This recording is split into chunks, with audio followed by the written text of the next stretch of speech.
Everybody. Looks like Miss Gail is already here. Hello, Miss Gail. I'm going to make a really quick post. Oh, wow, my phone's dead. Um, and why not turn the camera around so you don't have to stare at a bag and you can look at my ugly mug while I do this. Yeah. Create a post. Might need to link to my live stream first. There we go. So, I've actually. Oh, let me put it on live chat real quick. I'm thinking. I never remember that. Copy link. My camera's very crooked, which it'll have to be again because it's kind of offset a little bit whenever I flip it around. Okay, now I'm ready to create a post. Maybe.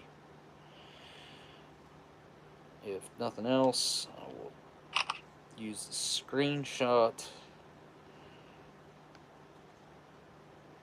There we go. Create a post. So I've been doing a little bit of, just a little bit, not much. I wish I had done more research into the Polish military, and in particular more of like their involvement in World War II. And I learned of a couple battles that were, I'd say, more famous, and I guess, I don't know, they were interesting for me to learn about, but it was also uh, kind of eye opening because some things happened that I didn't realize, like the first battle that kind of kicked off the official start of World War II, as far as like um, what we consider to be our start of World War II, 1939, or the official start of World War II. The first battle was with the Polish, Germans taking on the Polish, and that was it was Westerplatte. So it is really interesting story. There was something like, I want to say like 7,000 Germans that were invading, and as they were setting up, which we kind of just watched this kind of play out with the whole Russia thing. It was really kind of a slow setup, and how they kind of brought in their less desirable equipment and set it up, and a very slow progressing and getting set up. Well, that's kind of what happened here. And as they were posted up around this city and getting set up, which city's the wrong word, town, uh, there were civilians that would be walking out, just regular people, regular clothes, and military folks were coming back in dressed like the people that just walked out. And the Germans were paying virtually no attention to this, which they will regret later, because the more people that they had, obviously, to fight, the better. But they were able to bring in, I don't know how many they said there were. I don't know if they know exactly, but quite a few people, quite a few military people, were able to move in as if they were civilians who had just walked out of the town, and the Germans just let them walk right back in. So that's kind of a pretty cool tactic that they used. And I guess the Polish were furious, which of course you would be, um, but it really showed with their fighting. And okay, clipboard me. There we go. And hang on, real quick. Give me my keyboard.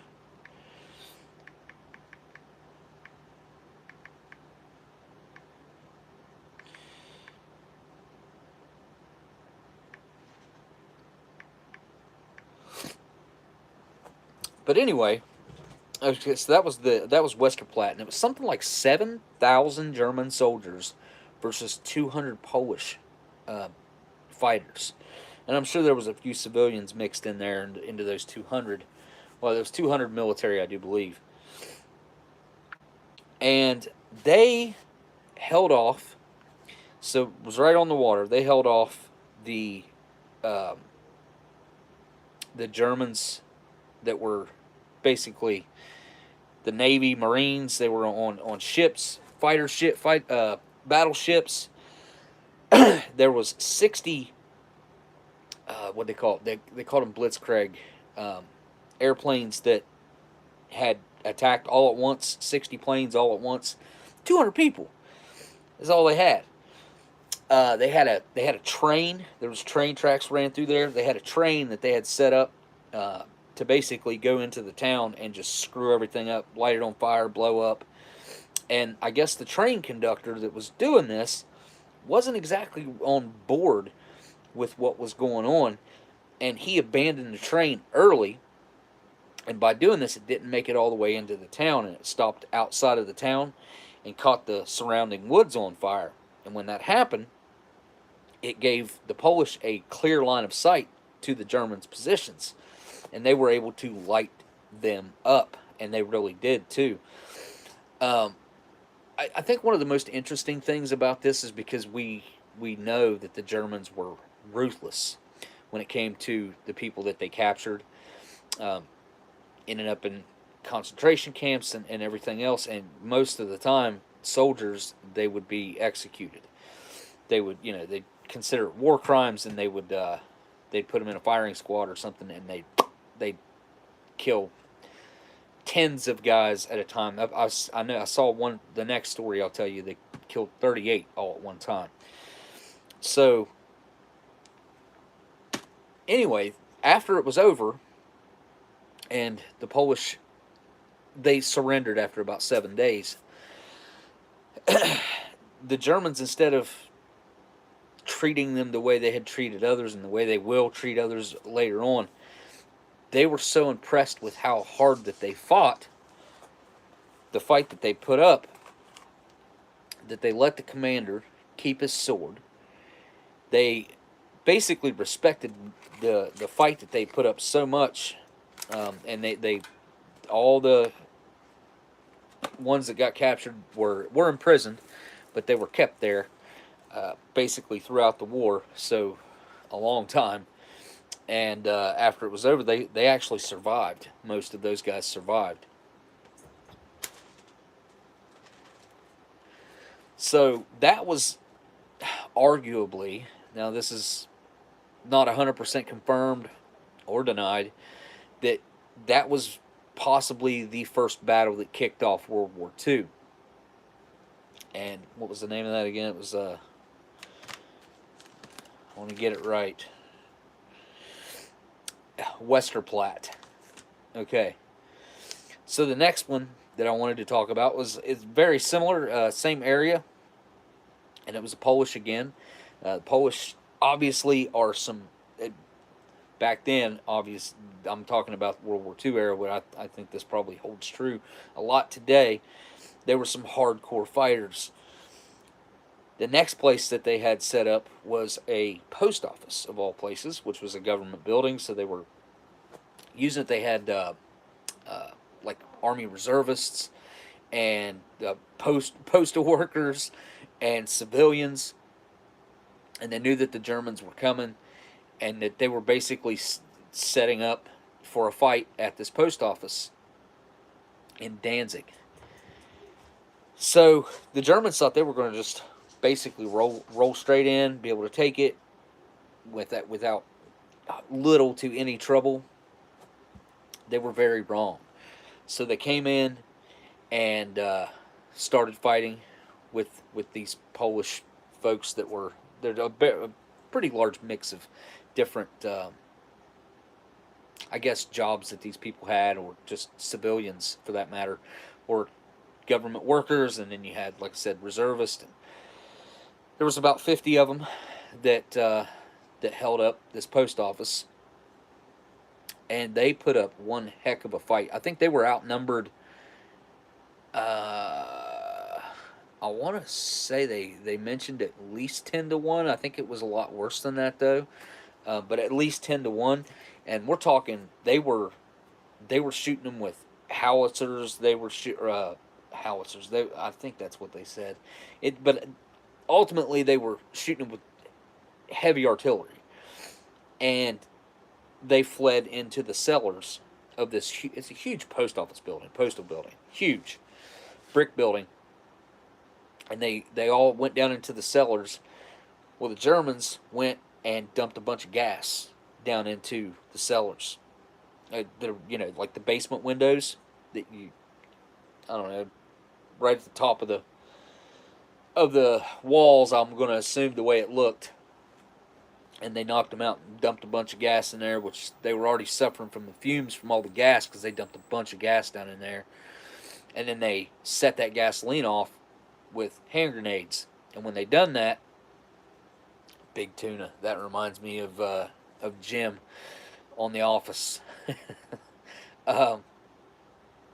Anyway, I think there was about 5 guys that tried to surrender during this period. And the Germans, they did not accept their surrender, more or less, and they killed the guys as they come out waving white flags. Then they did end up capturing 38 of them. And they surrendered, and they took 38 of them, and they ended up killing them all in firing squad. But it was really interesting to kind of look up a little bit of the Polish military history, and I want to get into more of that because I think it's interesting, and I think Poland has one of the best military rations on the market right now, in my opinion. I'm a huge fan of the Polish rations. I don't know exactly how many menus there are because they have changed that in the past couple years. For many, many years, they only ran, I think it was 6 menus, 5 or 6 menus. A couple years ago, I think they went up to it went up to 7, which I was probably the first person with an available, that I had an SRG7 in my possession, and I could have reviewed it, and I didn't. I didn't do it. I mean, I had this thing within a few months of it being introduced into the Polish military, I guess, cycle of rations, and I've kind of regretted not doing that, which I think we have opened up a SRG7 here on a live stream. It's been a while. That might have been the last SRG that I did. It was an older one. I think that probably came out in 2017, but they have added more menus. They're doing some vegetarian menus. Delicious actually sent me a single meal vegetarian menu, and it's around here somewhere. I need to get that reviewed. I need to do that. But I've got basically half of the ration left. I've got a main, some breads, some crackers. I'm trying to remember what all was in there. There was some bacon. Oh, no. I've thought about this ration numerous times, and not one time did I think about how I was going to cook that up. So I think we might just set something up, which it'll splatter and make a whole mess, but yeah, I think we're going to do it. We're going to fry some of that up. I'm going to go in there and get the little skillet, my stove, my fuel, and we're going to fry some of that, because if it's actually bacon, if it's pork, even if it's just like, it's like bacon fat or something, I don't know. We'll see what it is, and cook some of it up in a skillet. Why not? What can it hurt? And I was going to maybe open up a couple HDRs, or at least one HDR, just for the fun of it, because if not, we don't have anything else to open really. And I wanted to kind of go through those and get a menu list together, which I have failed. I should have done that every single live stream, and I forgot. And then when I do think about it, sometimes it's like halfway through the live stream or longer. And yeah. So they're right here in this stack of stuff that I have sitting here, and they're on the bottom.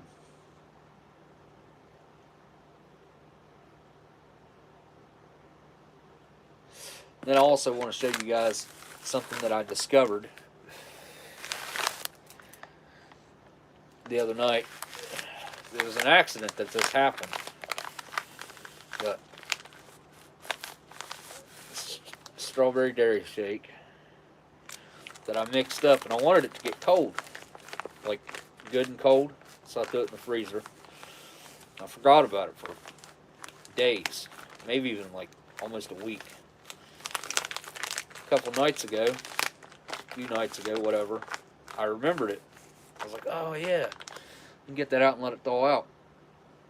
I got it out, sat it there to thaw for probably half hour, 40 minutes. And I picked it up and I was like, man, this thing's taking forever. And I started just like squishing it up. And oh my goodness, what a treat a strawberry dairy shake is after it's been frozen. Like it's something else. I'll show you. Because this one, it feels like it's about perfect. Look. Feels pretty slushy right now. It's been out of the fridge for about 45 minutes right now. It was frozen solid. And I got one in there that I made with nothing but milk. I have not checked that out yet. It's in the freezer.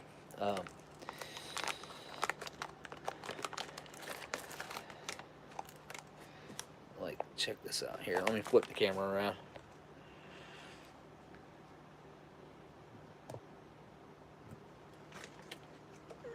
Look at this.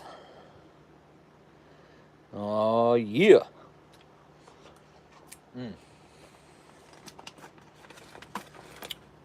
It's like ice cream.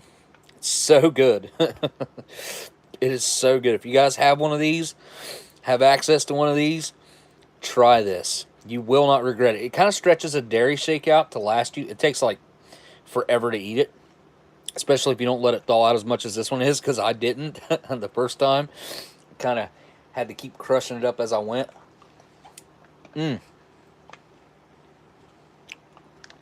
But it stretches a dairy shake out and makes it kind of last longer. And I'm a huge fan of these strawberry dairy shakes. The strawberry banana dairy shakes are good too. I like those. Vanilla ones, I can tolerate those. The chocolate protein drinks though, y'all can have them. Y'all can keep them. I am not a fan. And you can tell by our viewer count up here tonight. I didn't let anybody really know that this live stream was going to happen. I don't like bothering people, especially if I'm not going to have like a really interesting live stream or something. Like there's no point in me texting folks all the time. I feel that that's invasive sometimes, so I just didn't do it today on purpose.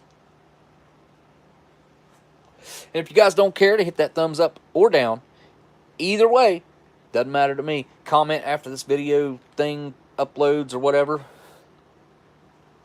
I'm going to pull an HDR out real quick. It'll take me like a minute to dig it out, probably. I don't remember what menus we still need to do, but we'll figure it out. Okay. Oh, that's a piece of chocolate. Oops.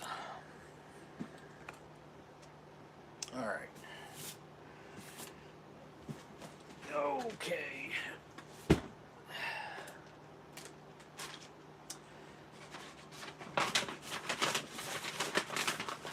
Oh. All right. Which ones? We'll go with the. These are the Warnicks. Straps. That's what takes the longest, is getting the straps off.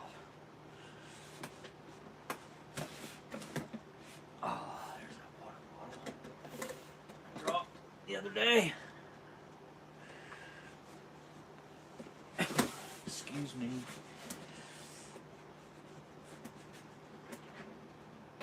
Alright, straps are off.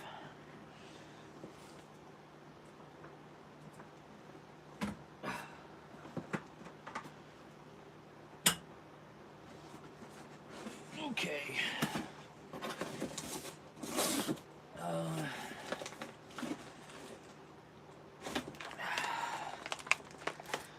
I don't know if we have opened a menu 5 or not. I just remember there's doubles of each menu, so that won't help me. Did I not put the open ones back in here? I thought I did. Guess I didn't. And I cannot remember which ones I've opened, which ones I haven't. There's a 3. There's the other 3. There's a 2.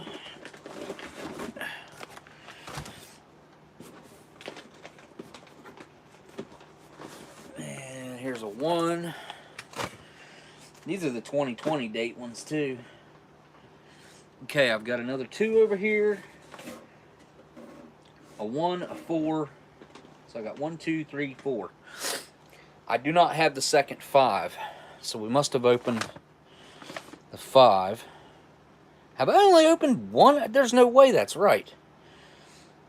Hang on. Oh, there's only 4 up here. So we got 1, 2, 3.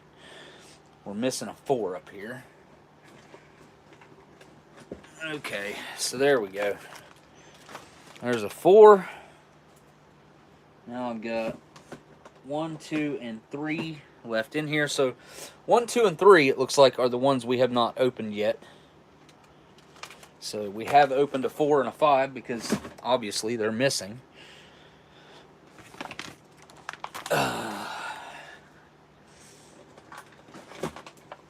Yeah, Cat probably got it. I don't know what you're talking about, but probably. You probably wouldn't be wrong. I know the AmeriQual, I think they're the AmeriQual ones, only come in menus 1 and 2, and there was case A and B, and they were all menus 1 and 2, which I still find extremely odd. But these are going to be different than those, and obviously we need to figure out what's in these, so it's not going to hurt to check these as well. Do I want to? Yeah, I'll just go with menu 1. I don't know what I've done with those open ones. I know I opened some, and I guess I didn't put it back in the case. I don't know. I'm putting this one back in the case. We're going to open it up, see what's in it, and then I'll throw it back in here. I don't know that I'll ever. I might eat one more group of these, two at one time on a live stream sometime, but other than that, like, that'll be it for the HDRs. And give some of them away. Yeah, trade them if anybody really wants them.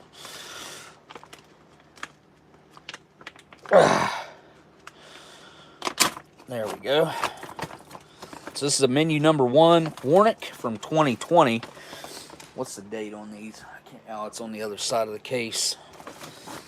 Sometime in 2020. Let's just see what's in this menu number 1 real quick.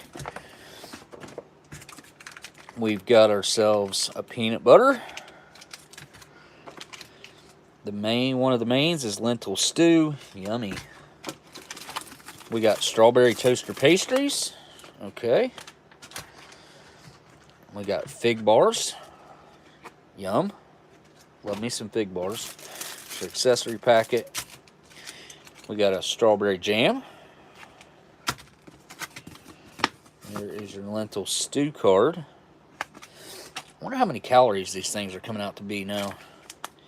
There is that another peanut butter? I think they already had one, didn't we? Or no? I think it's under this lentil stew here. Okay, yep. So we got 2 peanut butters. And we have, what's our other main here? Beans and rice with tomato sauce. 400 calories. So right there is 720 just in the mains. 720, 820, 920. 920, so be 1300 with that. 1300 plus 320, so 1620 with the peanut butters. 1620 plus 70, 1620, let's see, 1690. 1690 plus 170, 1790, 1860, 1860, 1960 plus 1960 plus 70 be 2000, 2030. 2030. So 2,330 calories with the shortbread cookie, 2 packs of crackers, 2 peanut butters, 1 strawberry jam, a strawberry toaster pastry pack, and the 2 mains. Oh, and the fig bars. So, just a really quick rundown of this, just so I can keep it straight later. I'll try to put these menus together for MRE info. We got lentil stew. We have the beans with tomato sauce and rice, strawberry toaster pastries, fig bars, shortbread cookies, crackers times 2, peanut butter times 2, 1 strawberry jam, kind of wish there was 2 of those, and the accessory packet. So I said 2,330. I think we can call it a solid 2,400 calories with this. Seems how there's 2 packs of sugar in there, and probably, I don't know what else is in there. Actually, I can't remember. But yeah, call it close. We'll just stick with the 2,330 because that's what we know.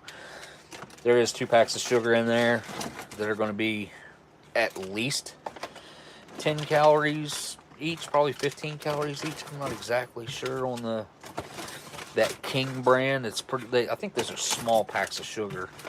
Really, not enough, in my opinion. They used to put a bunch of sugar in HDRs in the bigger packs because it bolstered the calorie count.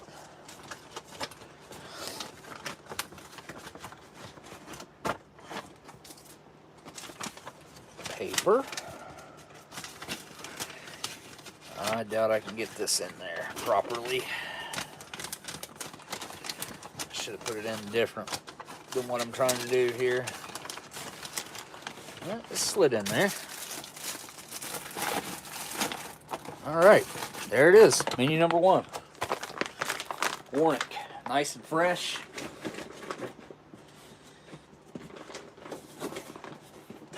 Okay. Oh. No. I can't believe that just happened. Oh, I'm just fell out of the case as I tried to put a strap on it. Let's see if I got enough coordination to make this happen without losing everything here. You just get one strap on it, and then we'll move on.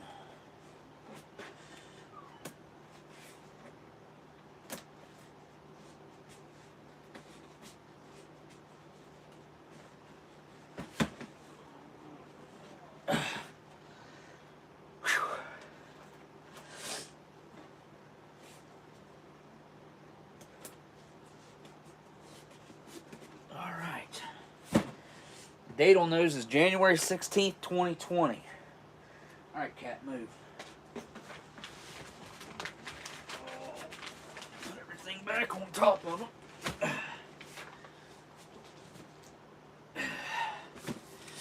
MCI case. Alright, let's see what we got left in here. Father's Day's coming up, though, guys.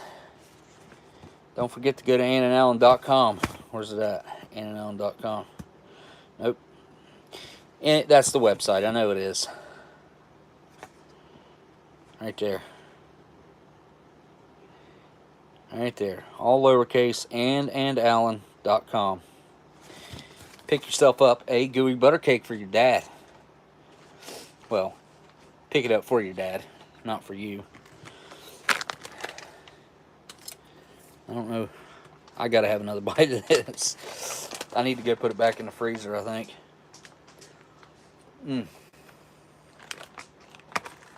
I want to check out that one I made with milk. I've never made a strawberry dairy shake with milk before. So, it'll be interesting to see. Let me go grab it real quick.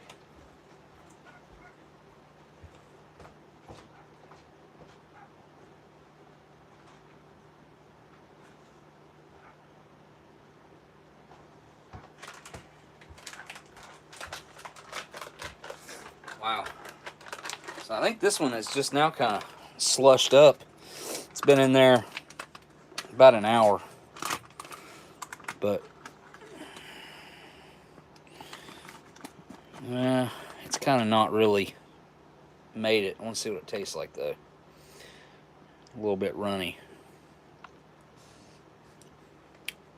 Oh, whoa. That is way different.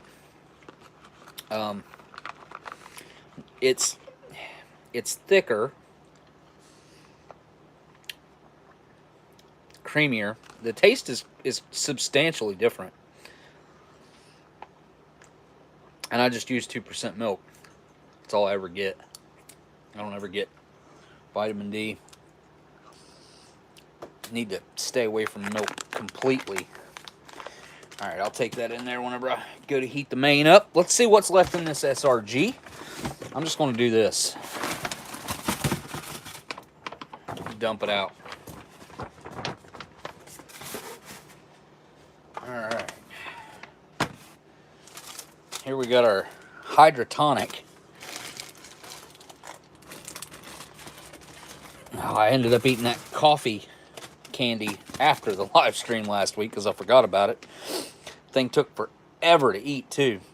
These things, I assume this is probably going to be the same flavor. Is that like lemon pledge all day long? Look at all them vitamins in there though. This thing has a harsh vitamin flavor, regardless of what flavor, citrus or whatever flavor it is. It's going to have that heavy vitamin tinge to it, which is like pretty off-putting, to be quite honest. Come here, little one. Come here. This will probably be your last time we're going to give you away. Say hi. Okay, so a little bit on the kitten update here, which its eyes are not good. But this kitten is very healthy. She's in good shape. She's got really pretty spots. Say hi. And scratch your butt. Scratch your butt. She has one heck of an attitude, let me tell you. Oh, you little girl, huh? Little girl. They're all little girls. I lost another kitten. I to the battle. I don't know what in the world was wrong with it, but it passed away. I think it was Wednesday. Well, it might have been actually Thursday morning, early Thursday morning. Took it about 4 hours after I realized that it was passing away, for it to pass away. I thought it was gone a couple times, and it was struggling. And I could not bring myself to put it down or anything like that. I just couldn't do it. I'd done it before, and I couldn't do it this time. I was actually somewhat attached to that thing, and I don't want to be attached to them at all.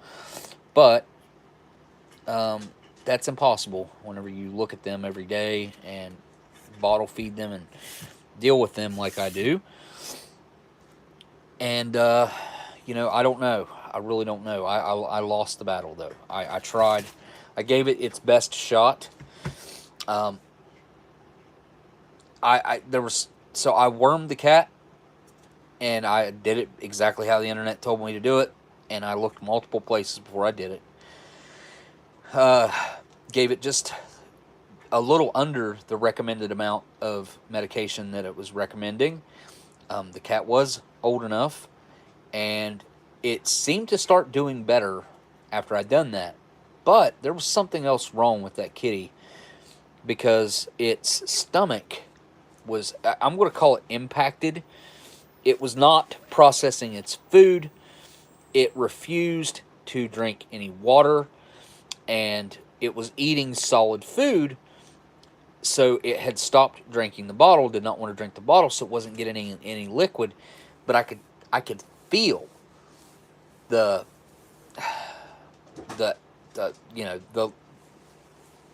waste in its stomach.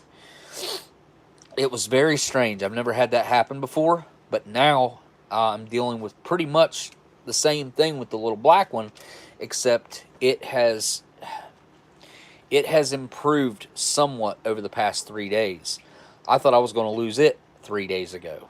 So I'm fighting, trying to help it survive. If it was worms that it had, like, it's been wormed now, and it's eating regular food, but it's not wanting to drink a bottle. So, oh, I missed a super chat. Holy cow! Wow. There it is. Oh, Horny Animal says, hello all.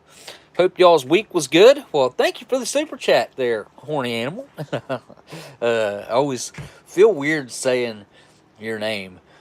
I mean, not that I care or anything. It's just, I always do feel weird saying it. So, bravo for that. It's a good username. I think, and I appreciate that super chat. All right, Kitty, let me get through the contents here. This is going to be a meatballs main. What kind of meatballs was this? There was some kind of meatballs. But yeah, huge thanks again to Horny Animal. And I moved the chat and did not fix it. So let's see what this meatballs... It says in vegetable sauce. Does that just mean red sauce? Weird. It is right there. Meatballs in vegetable sauce. And if you guys notice, my fingernails are a little bit long. I've actually let them grow out so I can scrape that crap off of their eyes. Yes, I know you want to play. You want to play. Oh, yes. She's super playful. Yeah. Oh, you gonna get me? Huh? You got really pretty spots. So, what are you itching, by the way? Because you never do that. Very rarely see her giving herself a bath like this, or scratching at herself or anything. Like, I never see her doing that. Anyways, meatballs in vegetable sauce, whatever that means. I'm assuming it's some sort of red sauce. Here is our bacon. How is this described on here? Tinned bacon. It just says tinned bacon. But then it says on the next, I don't know if that's French or what that is. It says lard. I don't know. I'm gonna guess it's gonna be some like fat, some like bacon fat.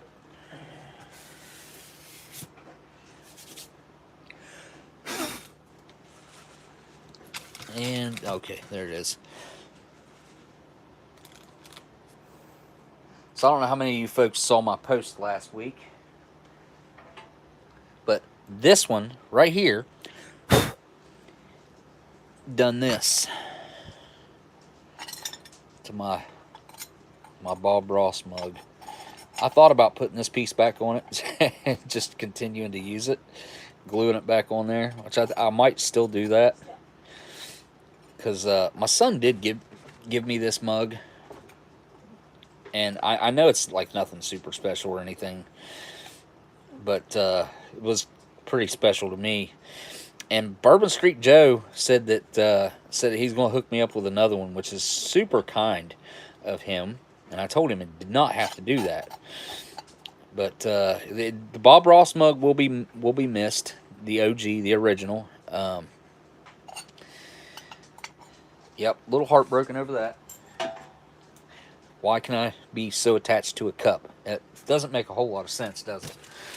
Anyways, we got tinned bacon. We're going to try to fry that up. I'm going to go get a skillet. We're going to get the stove out. We're going to do all that. We got crisp breads here, made by Granix.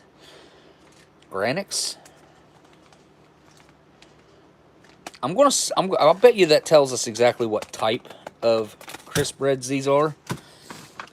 Does it say on here? It just says crisp bread. It does not say what type they are. You want me to put you in the bag, kitty? I'm going to put you in that bag. Put you in the bag?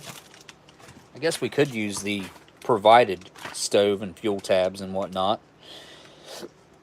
You know what? Yeah, I bet a lot of people wouldn't mind seeing this in action, so yeah, let's do that. 2 more cutlery sets here, which is intended to be 3 meals that we're turning into 2 because we're just doing this on 2 live streams, so I'm going to have a leftover one of those.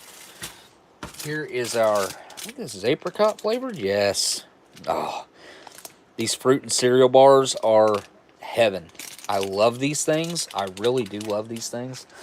I wish they sold something like them in the United States, but I've never found anything even similar to this. Nothing like creamy and fruity and grainy like these. These things are really, really, really good. This does feel smaller than they usually are. I think this is just... Did I see that this was only... Oh, I was going to say 25. It's only 35 grams. For some reason, I thought they used to be 50. But see how much smaller than the packaging it is? Good old shrinkflation. It's even happening to the military items. Already happened to peanut butters and jams and stuff. So we have two different kinds of these teas here. I'm going to bet that this... Well, this was the raspberry black. We had black last week, and it was raspberry. So this is probably lemon. And I thought there was more of these. Huh. Guess not. There's the list, which does us no good because it's in Polish. There is some freeze-dried fruit. We'll take a look at that. We got our special biscuits that are, no joke, very special. We have some honey. Little tiny thing of honey. It says 2023, but like this will legitimately last forever. For as long as the earth isn't on fire or something, it'll still be viable. In here we have a coffee. We have some Be Fresh wet wipes ×2. We had 3 baggies. Here's our 10-gram package of sugar. By who makes this? Kukri, I don't know, Bailey? Bialy? I'm sure I'm saying that wrong. Kukri Bialy. We got 3 packs of this xylitol gum. We're going to use some of these cups this time, too. It's actually really, really nice plastic. It's just so much different than it used to be. This has got some flexibility to it. It also has a smell to it that's not like the old stuff. We've got 2 vitamin C candies. Got 2 coffee candies left. Like I said, I ate one last week. The xylitol gums ×3. And there was 2 salts and 2 peppers. So we didn't use them last week. Did not need them. You playing with that? Okay, you can play with that. Silly cat. Alright, put the stuff I don't need back in this bag. Use one of these cups here. That's the toilet paper I don't need. I used a wet wipe last week. I need to remember to try that. Coffee and sugar. I will have the coffee and sugar. And I think I have the cutlery set here from last week. Maybe. There's the spoon. There's the knife. And there's the fork. Yep. And I broke the little spoon last week. So we'll leave 2 cups out. I don't think coffee will fit in one of these cups. I'm pretty sure it won't. Don't need those baggies. And this I don't need. Alright, I think that's it. Everything else. You gonna play with that? Huh? Get it.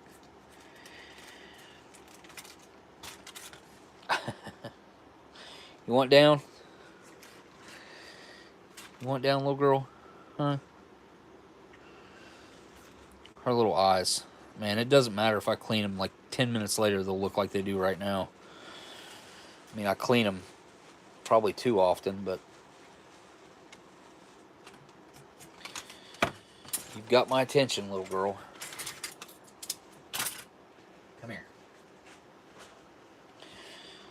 she's considerably smaller than the gray one that's still alive, but you see how her eyes look like, it's like her ducts are way too big or something, like her tear ducts. And they don't necessarily look inflamed like red or anything, so I don't know why her eyes look like that, which I'll clean them up. All right, go play, little girl. All right, take this main, go heat it up.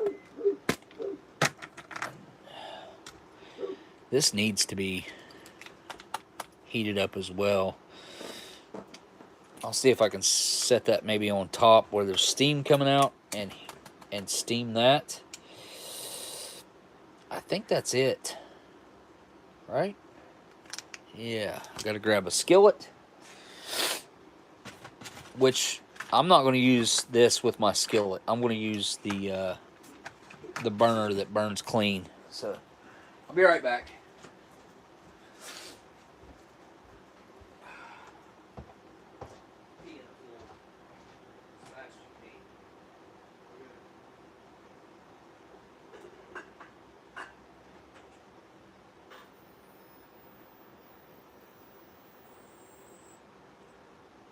Cat's ready for feed.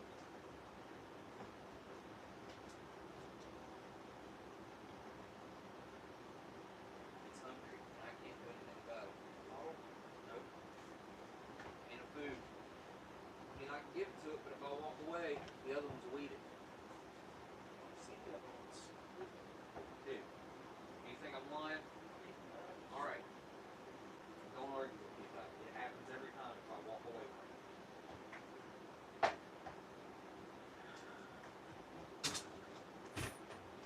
Alright, I need a skillet right here.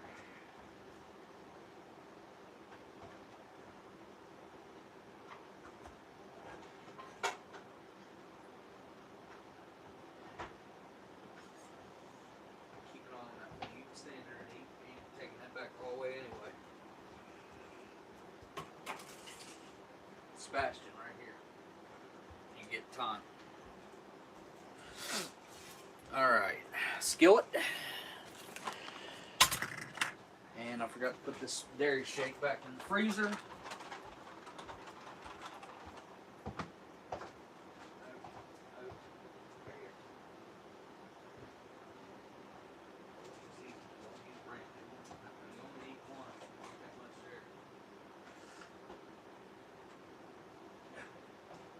Flashlight's right there.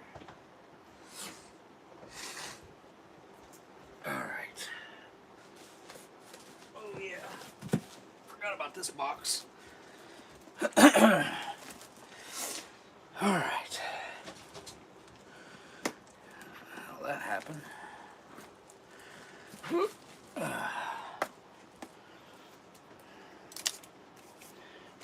I'll set the skillet out of the way for now. And I need to get the tray.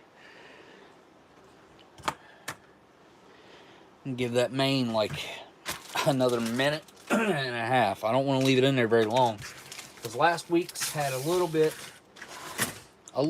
of a metallic tinge to it, and I don't want that to happen this week. So I need to pay closer attention.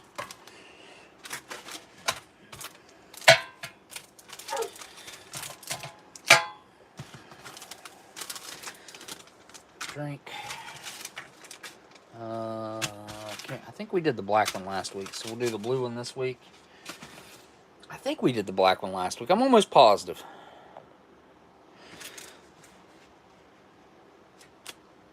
As soon as I get this stuff divvied out, it will be time. All right, be right back.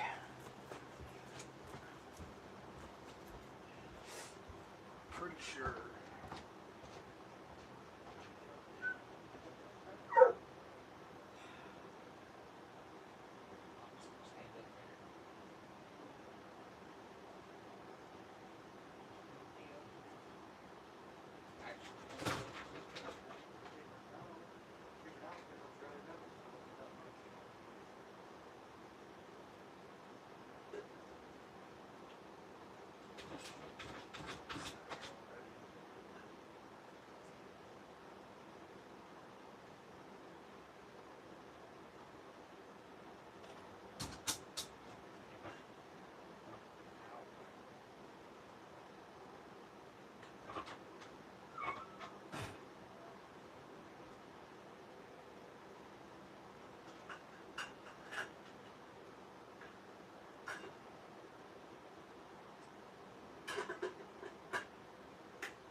I got this honey right here too, but I'm going to let it set on top of the can. Whew, do some more melting. Ay, ay, ay. That's hotter than I thought it was. All right, let's start by doing the drinks real quick, and then we'll do the bacon. Let's take a look at it real quick, see what we're kind of working with.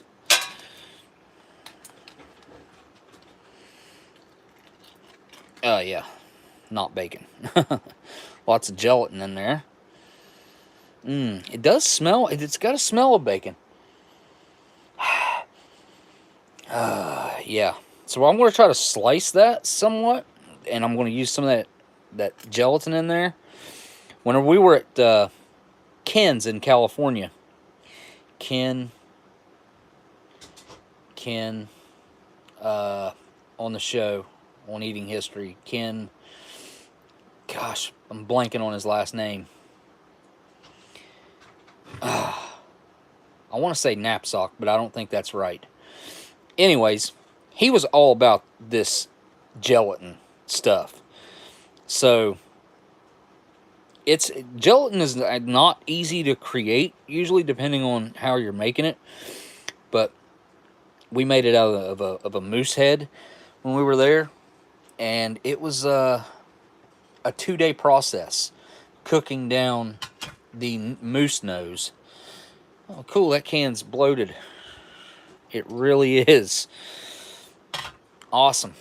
I remember when we first pulled that out, me squishing it like that. Like, it sounded like it had a leak to it, but it smells and looks just fine, so we're not going to stress about it. All right, coffee cup. Oh, little one, what are you doing, honey? Hang on, time out, guys.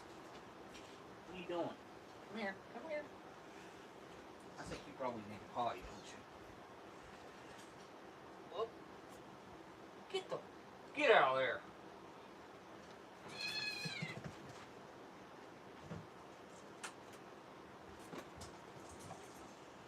Great. Just great. Where's the flashlight? Ethan, what are you doing?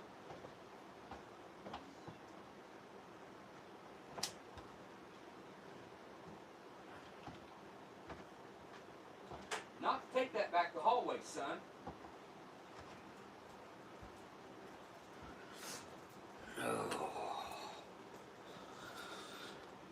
If it ain't one thing, it's like 50 others. That's just how it rolls.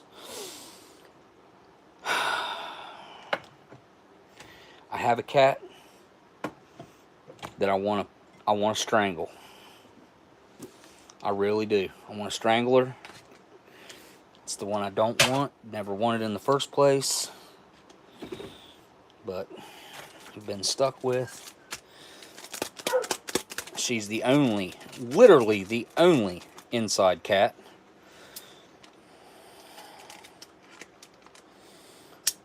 What was it? A breakfast ration, fortified. A few years ago, it was a bag of cake, condensed milk, and more chocolate.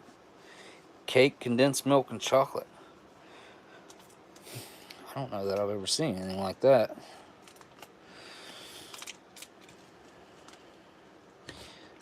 I don't like not having the tip on my knife. I can tell you all that. There's that awesome coffee. I'm using the foreignmre.com mug because it's white, and it'll show the coffee quite well. Oh, that dog. Ethan! Don't make me say it.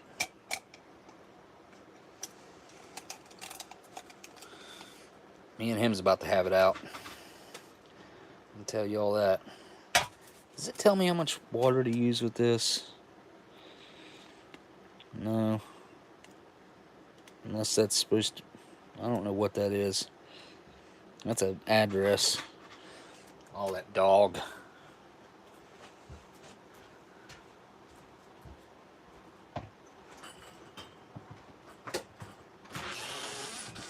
Go.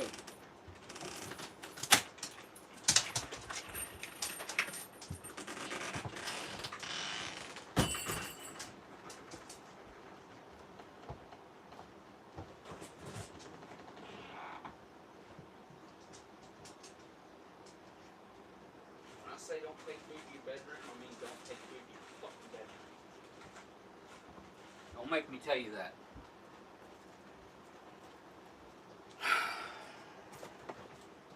Like I'm the bad guy.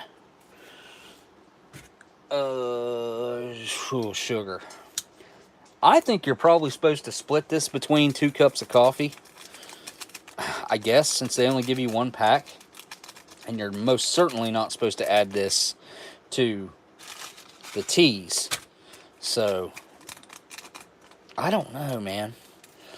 But I think this coffee is probably, I don't know, I'm going to guess for like 350 milliliters maybe.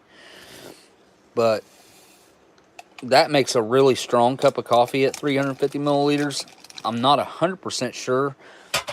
And I'm 8 ounces would be like an extremely strong cup of coffee with this. So,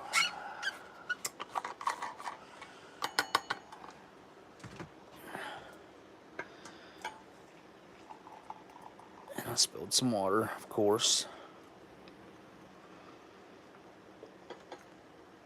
I mean, that right there, probably 10 ounces, but that is still going to be a strong cup of coffee.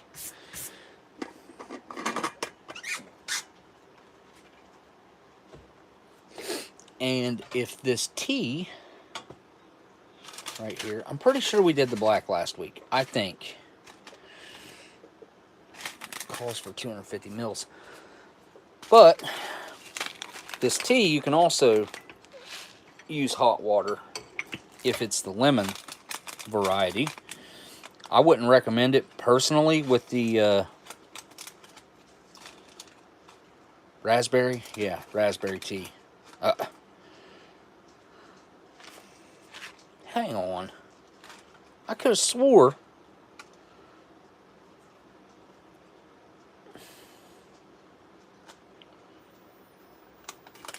You know what?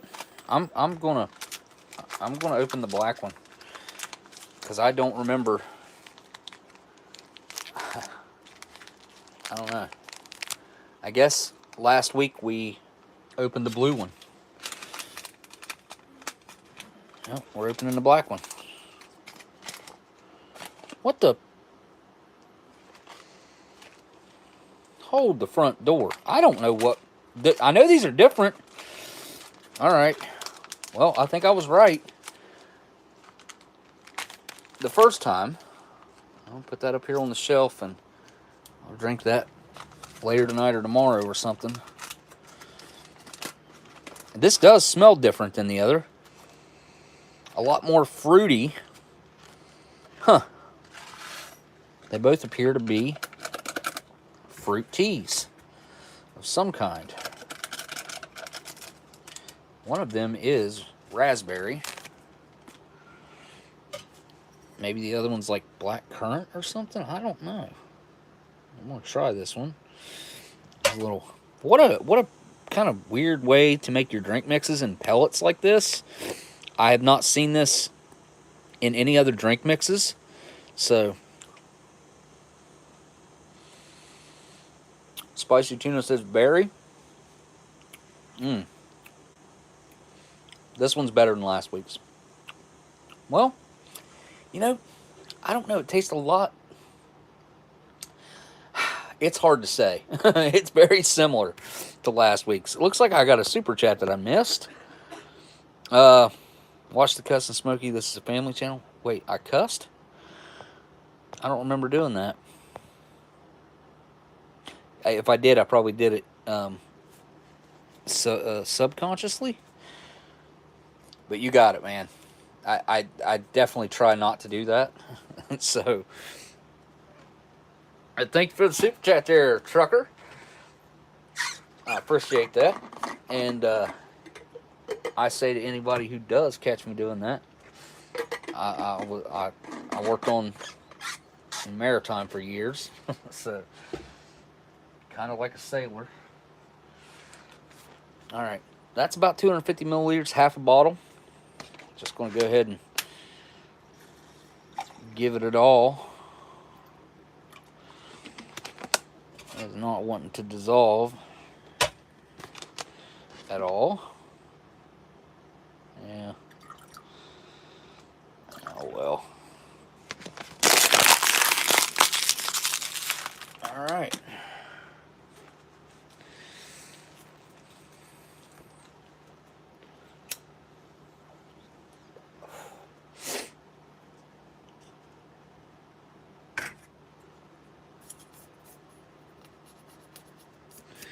These are those biodegradable Naturus or Naturus. I don't know how you pronounce that. Naturesse. Naturese, maybe. Naturese. Maybe it's Naturese. Oh yeah, that chocolate thing. A little bit of that stuck in the back of the handle here. Let me see if I can get that out of there. I cleaned this thing too with a sponge. I cleaned it. Anyways, got it out of there. Give it a quick stir.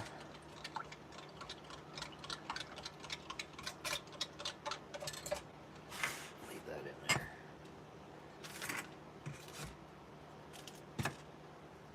We got bacon to cook. Well, not really, but kind of. Let's go ahead and do that. Let's get the stove rolling. Yeah. Got plenty of mess kits I could use for this, obviously. I'm going with the non-stick though. I want to cook it on low heat so it's not splattering all over the place. Which, I don't know how well that's going to work. I have a feeling this is going to be a kick. Caffeine. Caffeine. There's a couple caffeine items here. You'd have your tea and your coffee both containing caffeine, I'm sure. Sticky Fingers calls this the dime stove because he's got a penny stove that he uses. It's basically this that attaches directly to the top of the canister of fuel, and I really like those styles, but this, that's weird. I don't remember that ever being any. Oh, okay, it folds out. Duh. An issue before.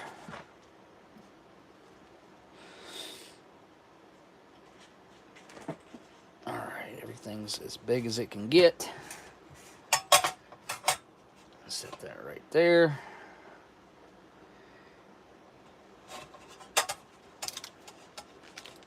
Turn my fuel on.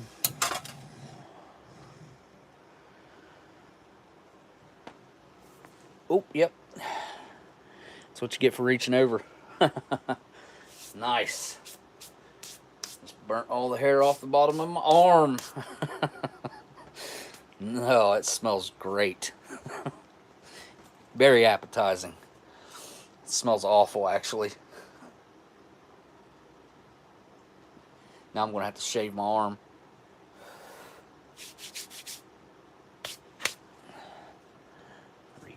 Reach around that. Where's my skillet? There it is. Alright. That's a little bit close. Too close for comfort with that bag. I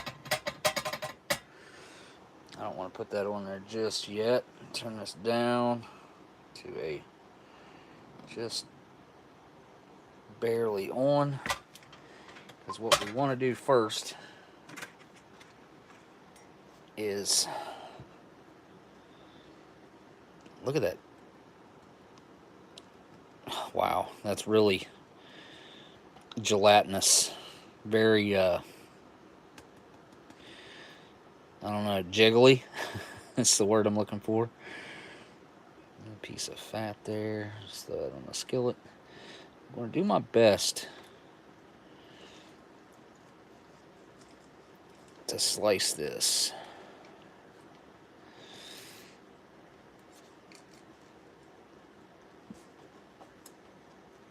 Like so. I'll leave that side up for now. Definitely sliced it crooked.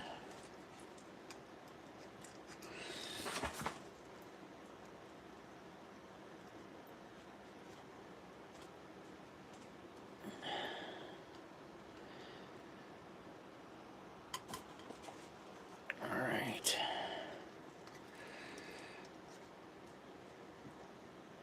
Yeah, I think that'll be enough for now. A couple pieces. If I like this a lot, I will do this with it later. Alright, here we go.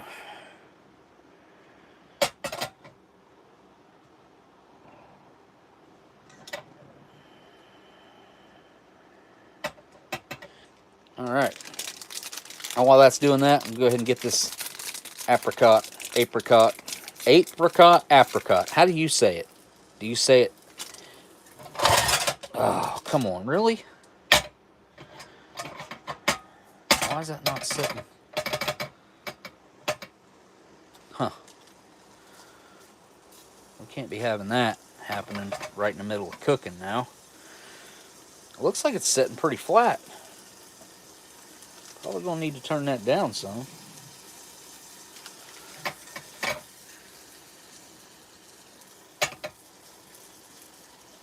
Like that.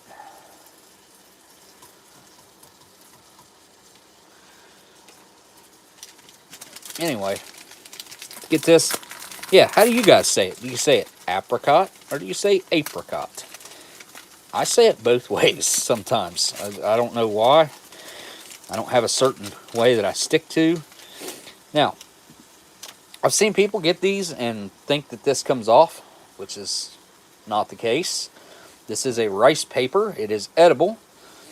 And this is most certainly smaller than I remember them, for sure. This is shrank. So, kind of has a little bit of a weird smell to it. I don't know how to really describe that, although I do smell the apricot.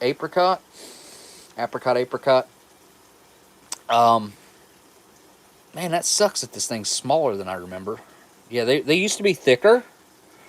About, I don't know, probably the thickness of my pinky wider. And they were longer as well. They were about that much longer. So that sucks. No video. Sound only.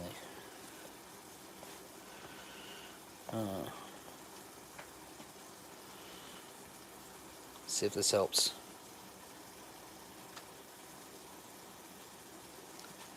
You have video, Rule Jack says he has video. That's what she said. You got me on that one. Good joke. Every time I hear that's what she said now, I think of Michael Scott and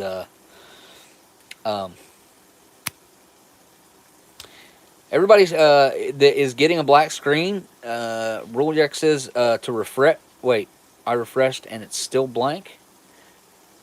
I don't know how to fix it for you guys if it's still working for some people and not others.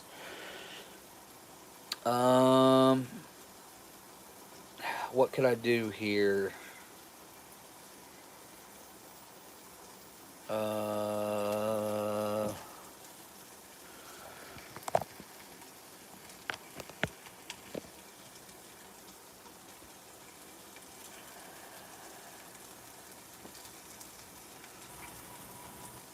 Let me see if I can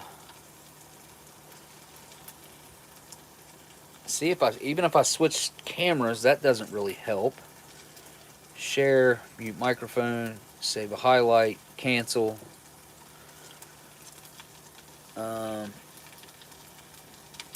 I guess I could totally back out and start the stream over somewhat.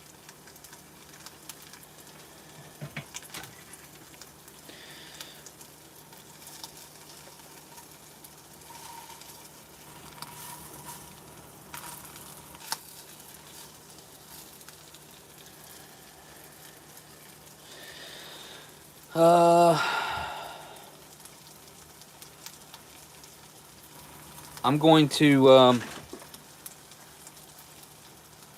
I'm going to back out of the stream and see what I can do.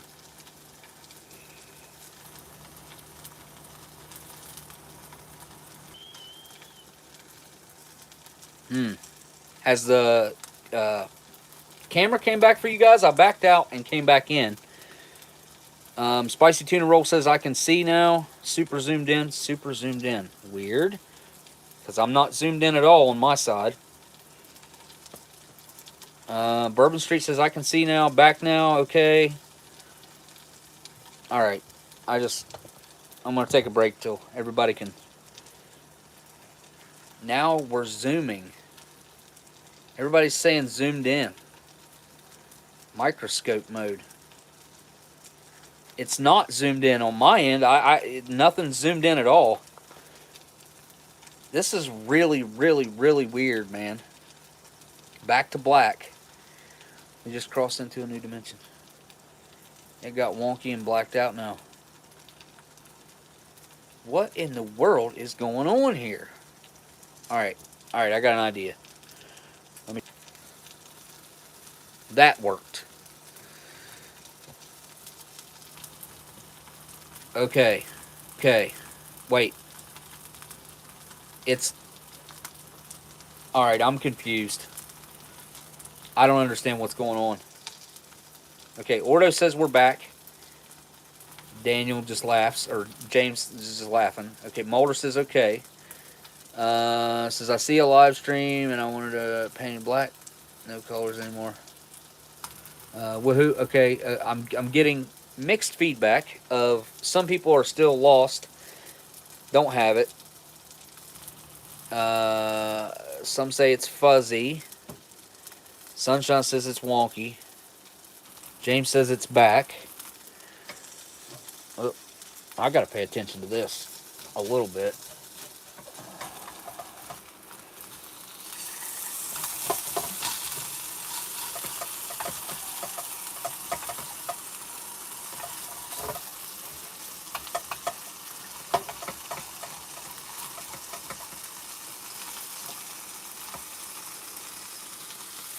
I can tell you right now, these forks are not meant for this.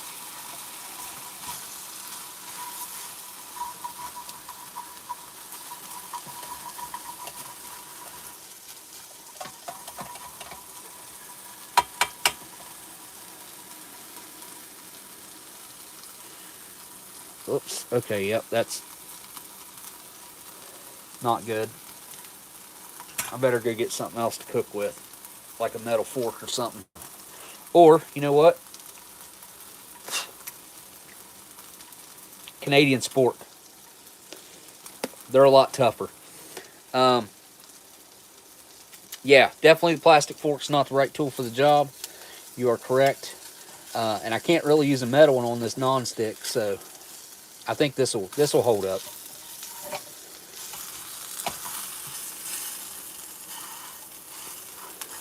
I'll tell you what, this is looking really good though. I must say, and it smells like heaven. It smells like what's that smell like?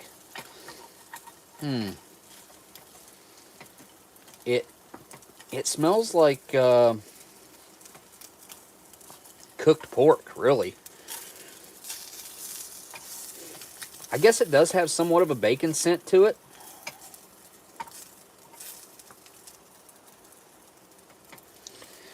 I'm even burning the Canadian spork a little bit.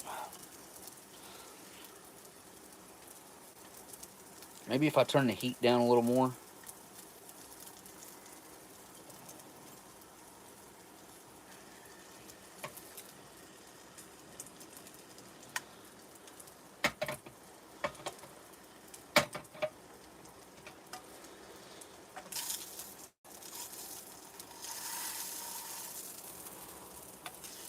I thought there'd be enough fat, that gelatin and stuff, that it wouldn't stick like this, but I was wrong. Where was I wrong?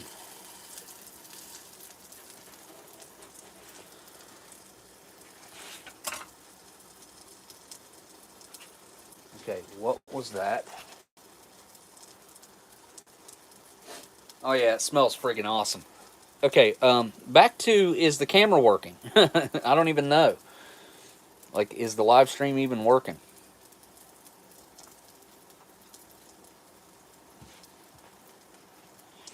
Yeah, look at this.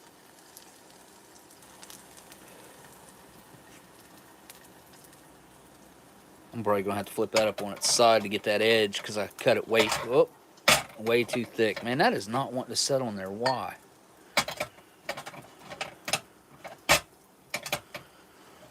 What the heck? It's going to tick me off.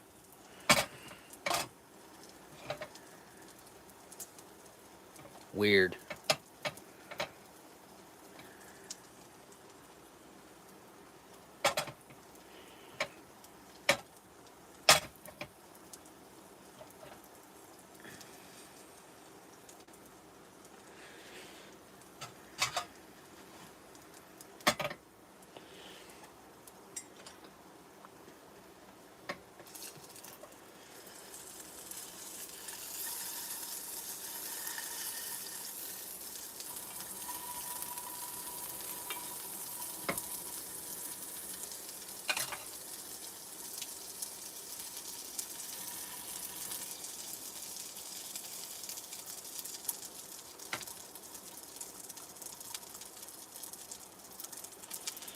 I'm going to go throw that back in the water for a couple minutes. I'll be right back.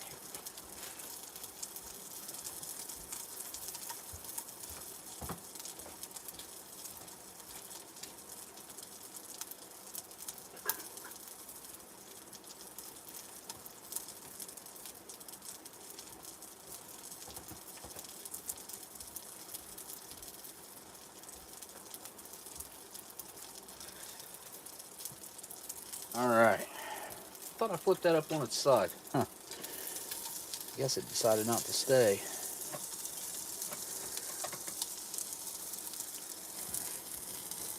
Get that out of the way.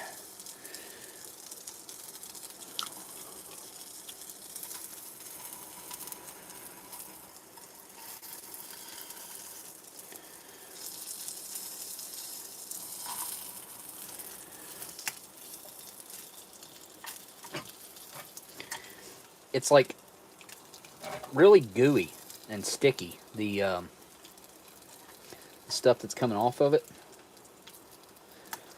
Very caramelized. I think we could probably just about call it done.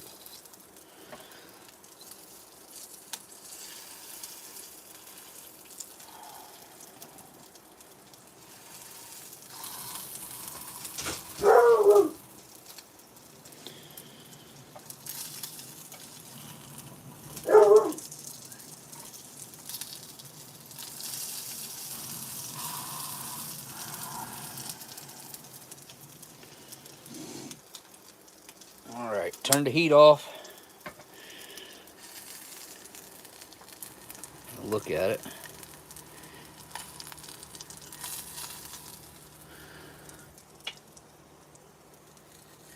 Alright, and try to put it back here on the...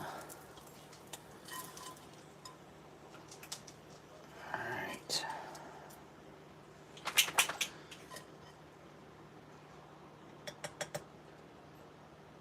I'll call that done. Take this skillet in here. I'll be right back. I'm going to grab that main back out of the water. Need my towel. Stella, go on. You already freaking got the can of cat food. Go on.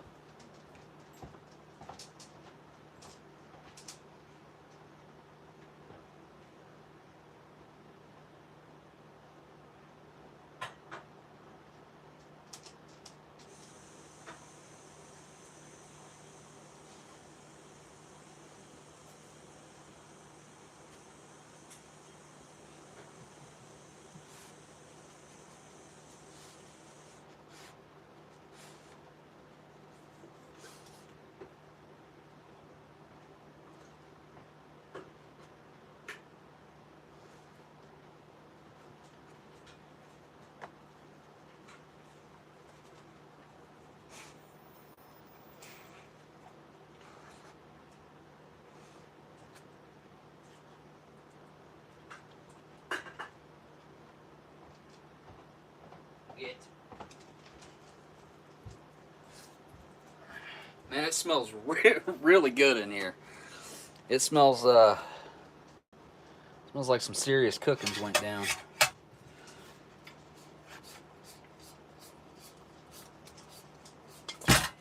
All right. Get this out of the way. Let it cool down. Over here on top of this box.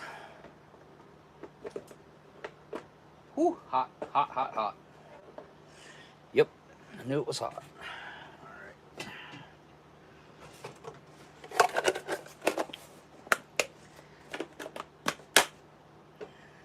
Now, like an idiot, I did not use the cups. I don't know what's wrong with me. All right, what's next? Those are no good. I guess we could do this and see if this is a different flavor. I doubt it is, but we'll find out. Lemon Pledge was last week's. Let's see if this one smells the same. Oh, it does not. Okay. Well, I mean, I don't know. This smells like vanilla. Weird. That smells like creamy almost. Okay, maybe it's still the same thing. I don't know. We'll find out though. How much water does this one call for? 250 mils. All right. It's definitely still got that same yellow color.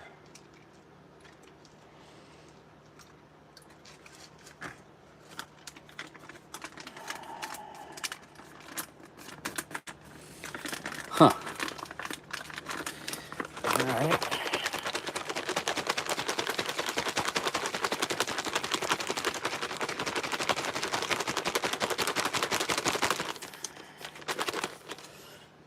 That should be good.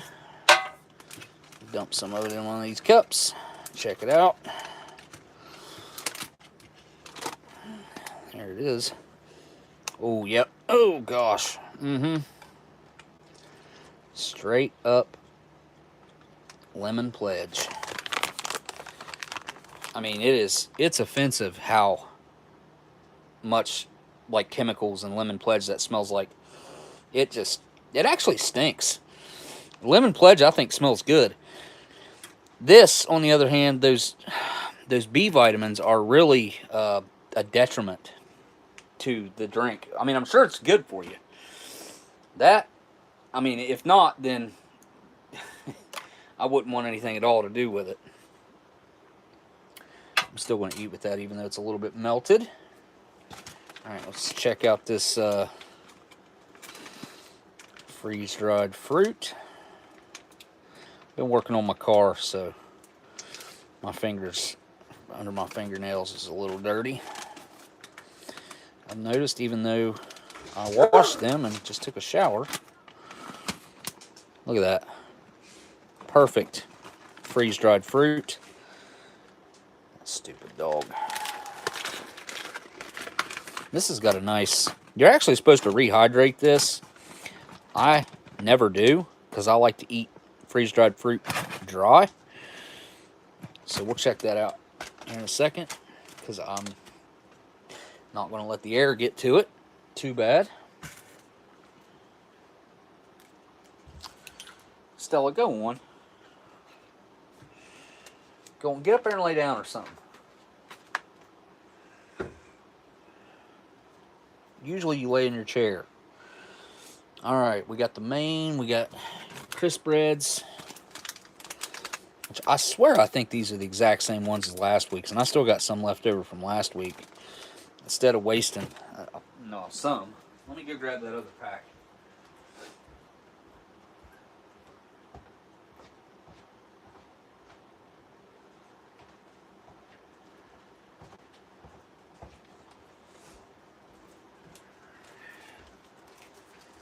Yeah, I don't think these are any different.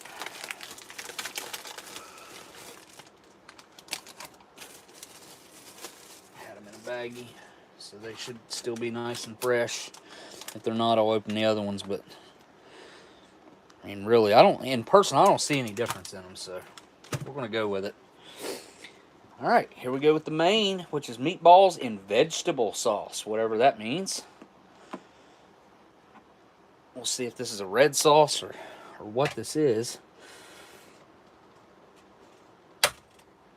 Oh.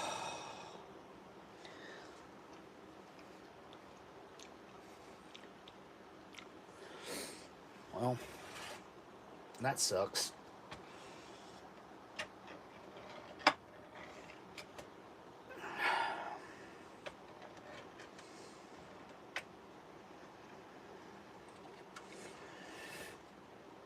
That's going to just make a mess. At least attempt to scoop it off of there.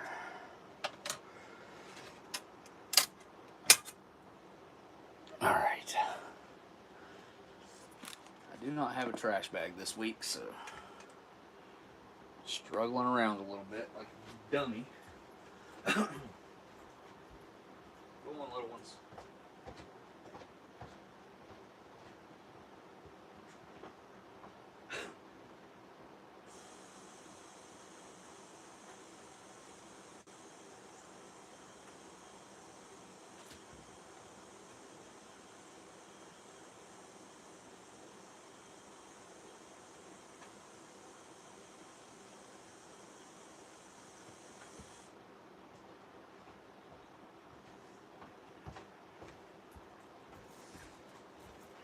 I think I got the vegetables off my hands, somewhat, mostly. Yeah. All right, so it says meatballs in vegetable sauce. So, what type of meatballs are these, first of all? They look very light in color. They are friggin' humongous. Look at the size of that meatball. There's 4 of them in there. They're all that big. Yeah, there's carrots in there. And this is supposed to be a vegetable sauce, so...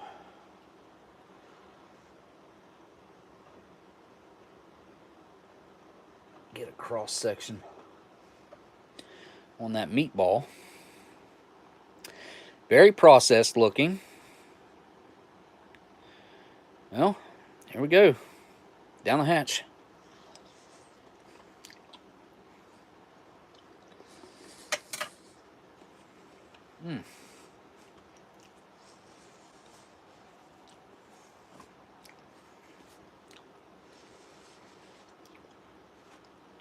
Really, I said, took go big or go home to literally. No doubt. So the broth itself kind of tastes like chicken, like a chicken broth. The meatball is pretty much the texture that you would expect, except it's a little, I would say a little better than your typical meatball texture, being kind of squishy and soft. This is a little more firm, and it does kind of taste like chicken, which I'm not sure that that's what it is, but it does taste like it's got a lot of chicken going on to it. Let's get a bite with all that sauce.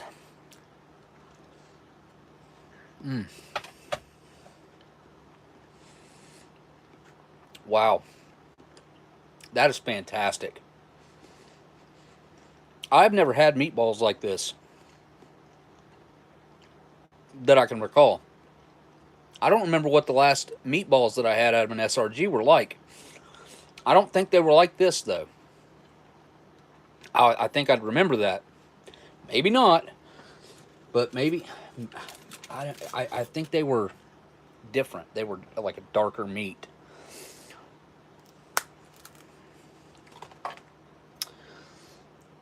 Get a bite of this meatball in here. Looks like there's little chunks of potatoes in there, carrots, and it seems to be a chicken-based sauce with potatoes and stuff, but it said vegetable sauce, so it's kind of weird.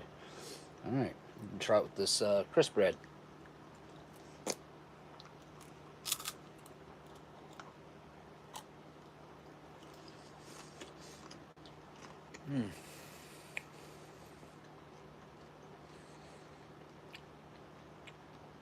Wow.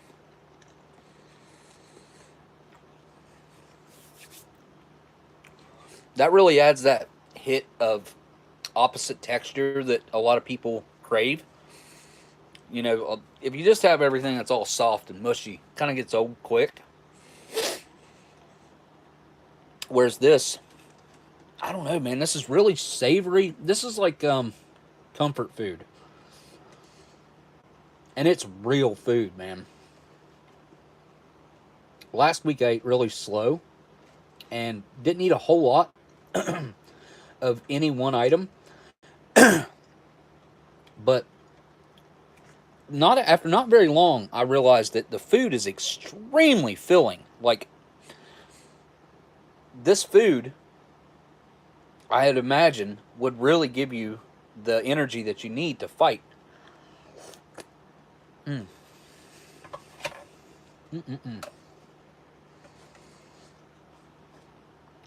I gotta give 2 thumbs up on that one. That is really, really good.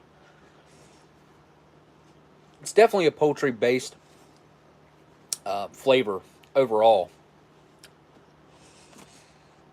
Very, very chickeny.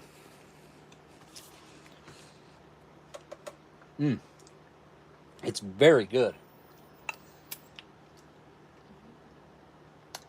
So that would mean that both dishes in this were chicken. All right, it's time to move on to this bacon. Right? That's what it said it was anyway, which I think we have realized is pork. Look at that. Nice caramelized and brown. Oh, it smells like it smells like breakfast sausage, the way it's caramelized and stuff. Oh, it smells really good. My mouth is watering just thinking about biting into this. So I'm gonna take a bite. It's taken some discipline to not bite into this before now. Holy cow. Oh. I'm just savoring the moment. It's salty, it's savory, it's smoky, it's caramelized. Oh, the texture is great. It's got that really nice fiber texture that you'd expect out of meat. You see that in there?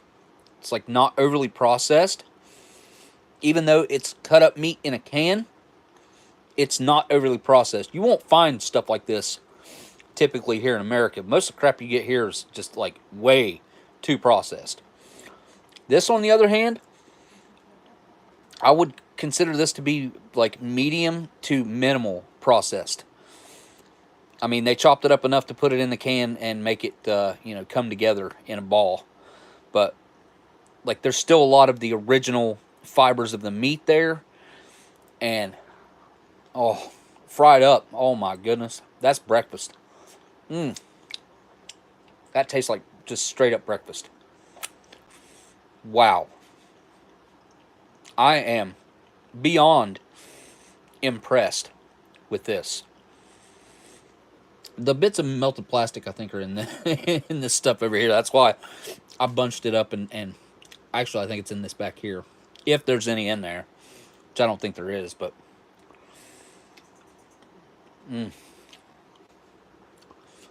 all right, I got to try some on the crisp bread just because. Here, we'll go with this thicker piece in the back here.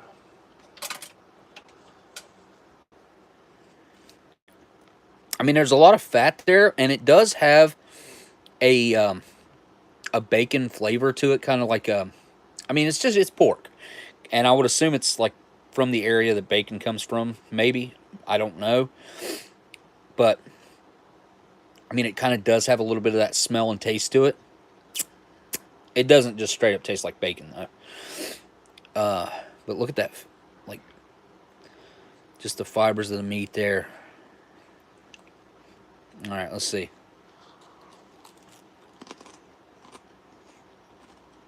Oh.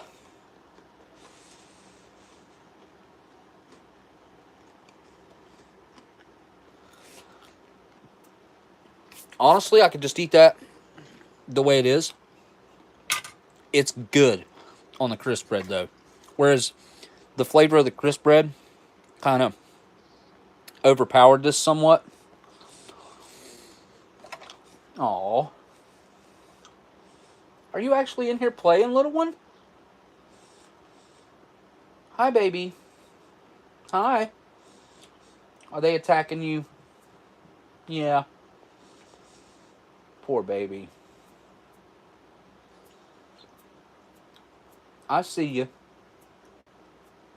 I'll feed you after I'm done. I did not try any without cooking it. No. I mean, I have some here, though, so I can do that.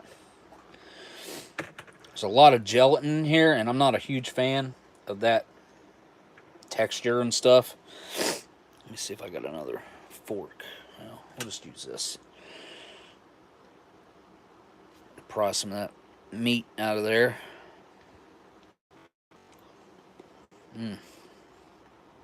Oh, it's way better cooked. Way better cooked. I mean, that's not bad. I mean, it tastes like cooked ham, really. Oh yeah, I'm sure the cat smelled the food. Quit picking on it. The little one. The little sick one. It's salty. Very soft in this aspect. I mean, the texture and the fibers of the meat, though, they do have a good chew to them, but the rest of the stuff that's kind of compacting around it, a lot of fat, is very soft, obviously, and melt in your mouth. And typically, I'm not a huge fan of that, but the flavor that comes from this, like, I would actually buy this. If they sold this in a can just like this here in the United States, I would buy this. I would fry this. This would be amazing camping food. Yeah, meat jelly, gelatin. Yep. Man, this is really good stuff. Like it's not like canned ham either. It's like, I don't know. It's better than any like sort of canned ham type item I've ever had. And the way it caramelizes is just off the chain. It's so good. Salty. Finger licking good. Wow.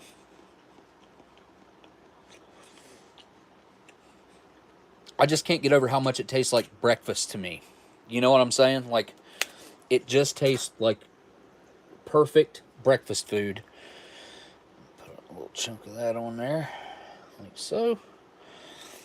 Nice little.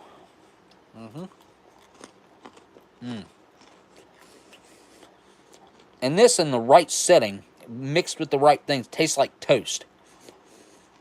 And in this aspect, it's like ham on toast.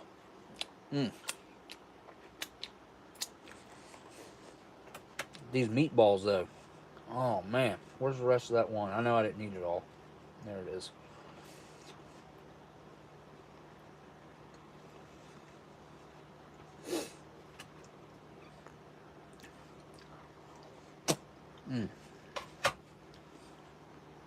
That is so good. That's really good food, man. None of it tastes processed. Like, none of it tastes like it's got a whole bunch of preservatives or anything in it, which I'm sure there's no way it does, or it would taste different.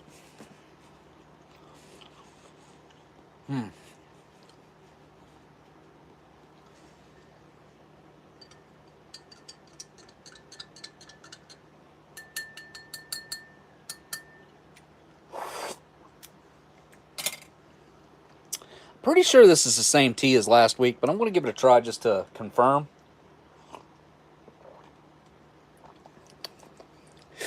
I think it is. I mean, it's been a week, so I'm not 100%, but it tastes very similar. It's very fruity.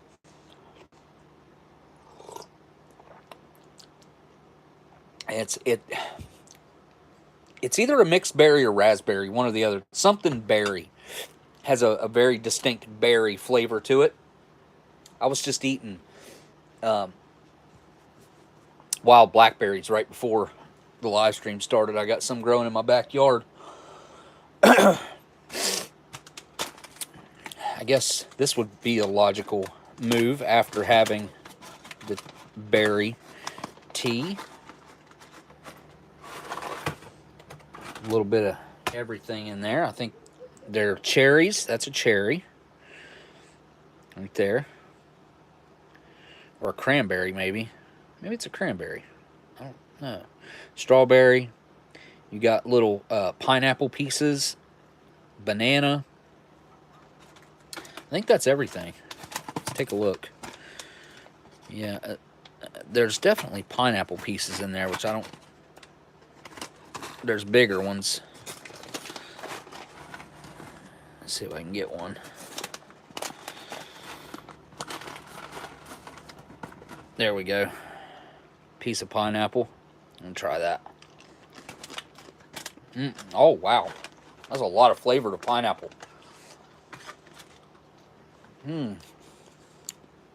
Really tart, tangy, sweet.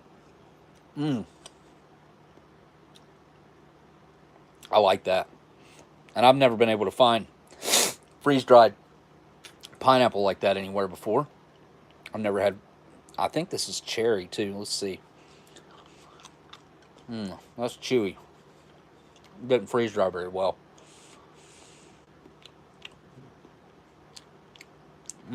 Very tart. Sour. That's cherry. It's a sour cherry. Interesting.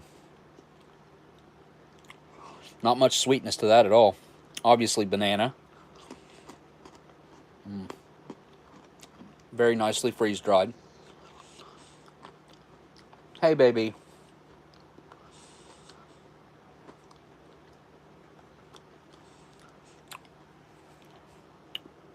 And I think these two little things might be pineapple. Let me see.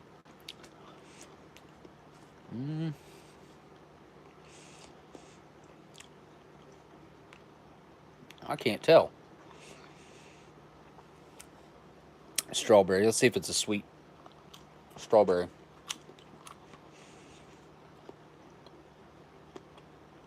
Sucked in some moisture already. Kind of soft. It's a good strawberry, though. Nice and sweet. That's the same little cherry. I'm going to give that little cat a piece of this. Here, baby. Here. Come here.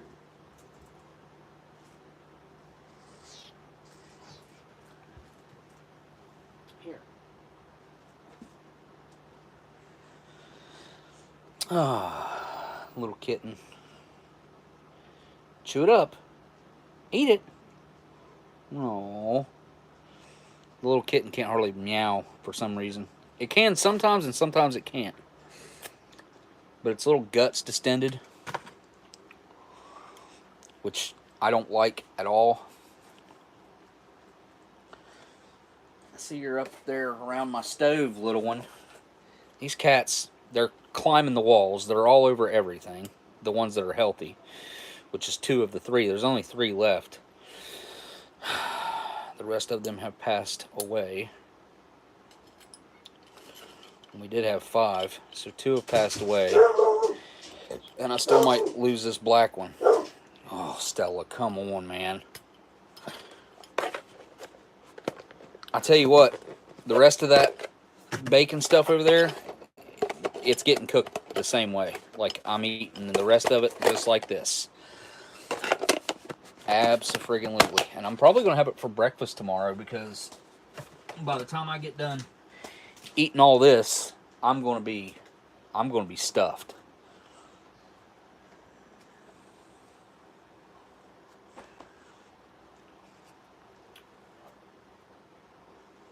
Oh, little one. All right, what do I gotta do next? Oh my God, that freaking dog. She is a pain in my rear end. You know what? I don't think I want any of those hard crackers tonight. I think if anybody wants to know what those things taste like, watch another video, because or another anything with either Polish or Lithuanian, and you will hear the exact same thing out of every person.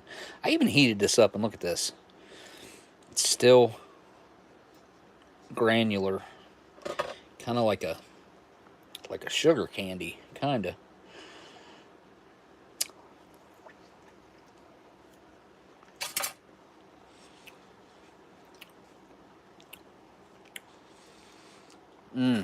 That is a really good honey. I just tried what was on the spoon, but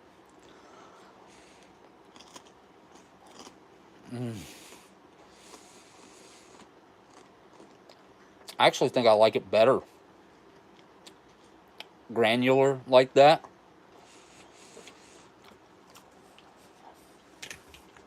Watch the kitty.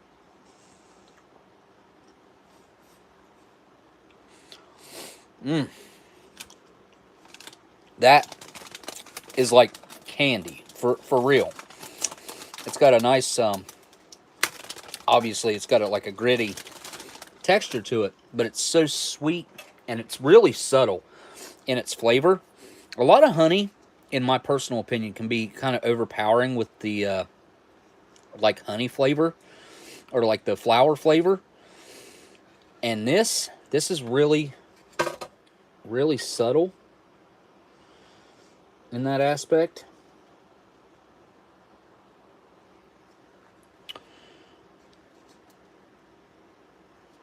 Yeah.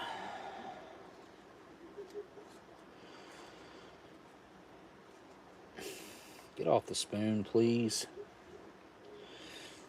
There you go. I'm going to spread that. I think that's enough to cover this whole chunk here with plenty of honey.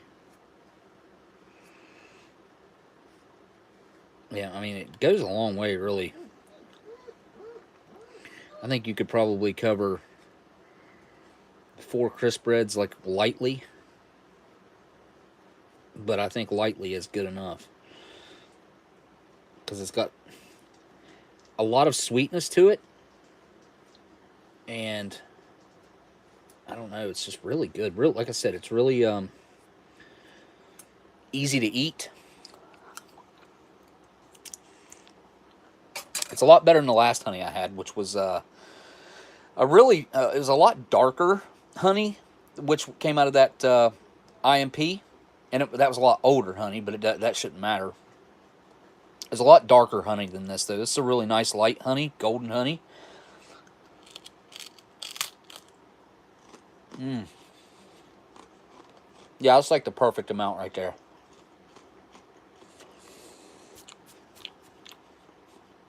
Actually, I could use even a little bit less, probably, to stretch it a little further. It's so good.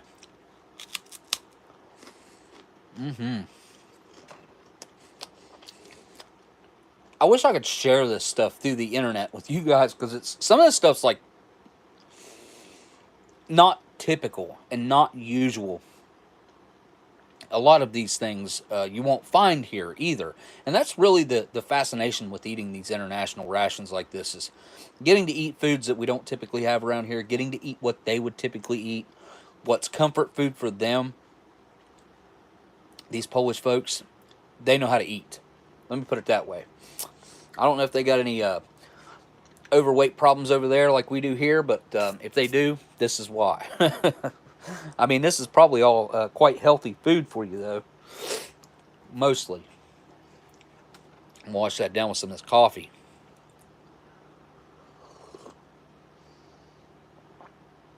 I didn't screw this coffee up by putting sweet and low or whatever the heck I put in it last week. and it's a lot stronger this week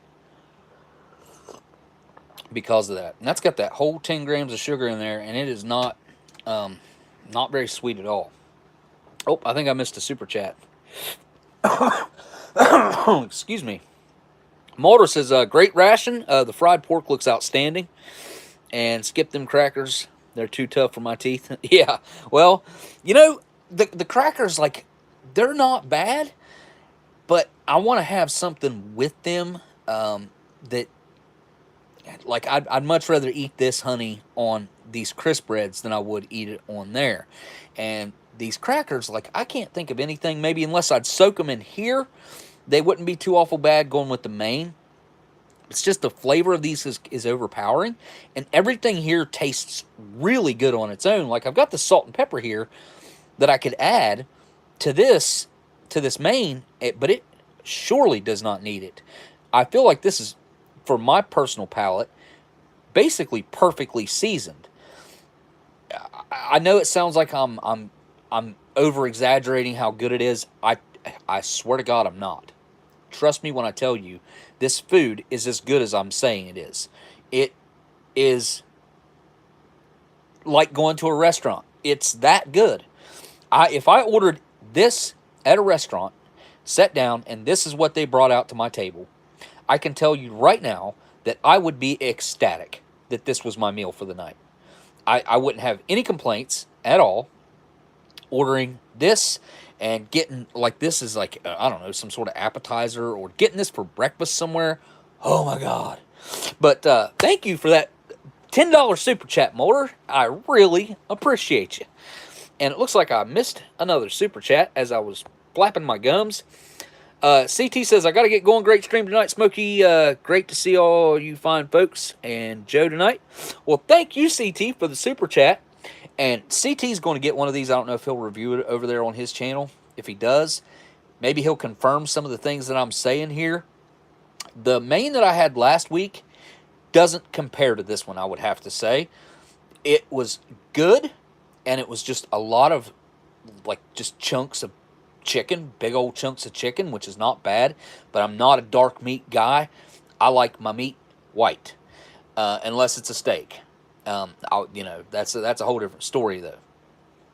As far as chicken or turkey or, white meats go, or light meats, whatever, I prefer the white meat versus the dark meat. And the chicken, it was all right. I did end up eating it. I ate the rest of it the next night, though. I didn't finish. I was full last week, as I'm actually getting kind of full right now. But I will be finishing this. It's cold now. It doesn't matter. Now it's kind of crunchy on the outside, which is like, wow. But Trucker Dude, thank you for the...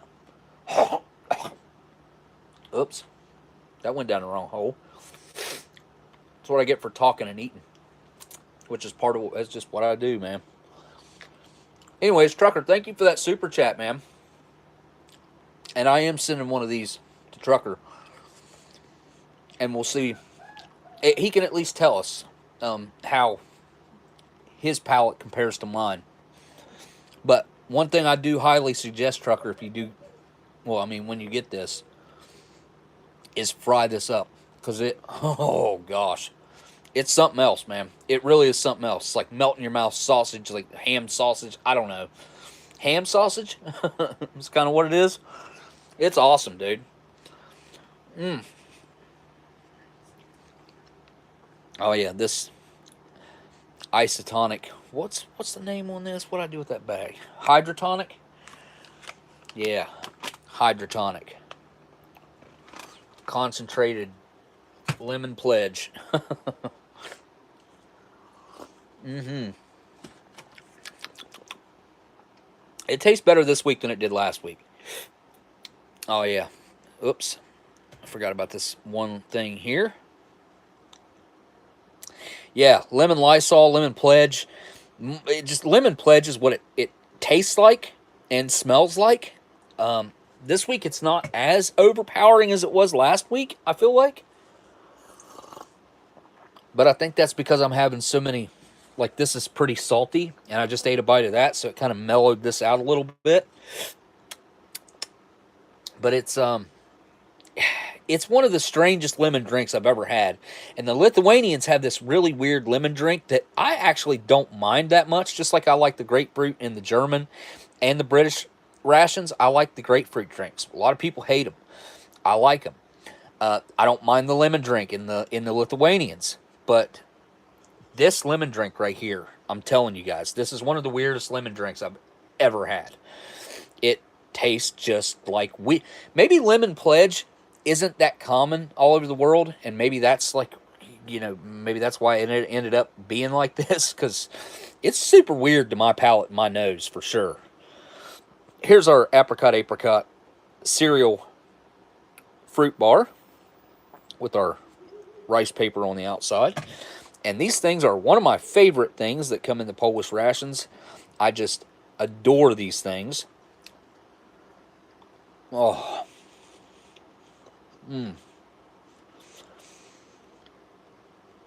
I say the same thing every time. They're just so good. There's like a creaminess to them, like a creamy fruit. The cereal's got a nice chew to it.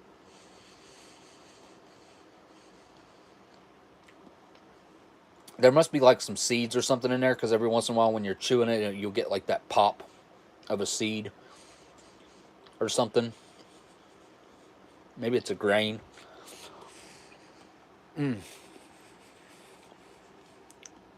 This is something, again, I wish I could really share with you guys, because it has this weird creaminess to it. They all do.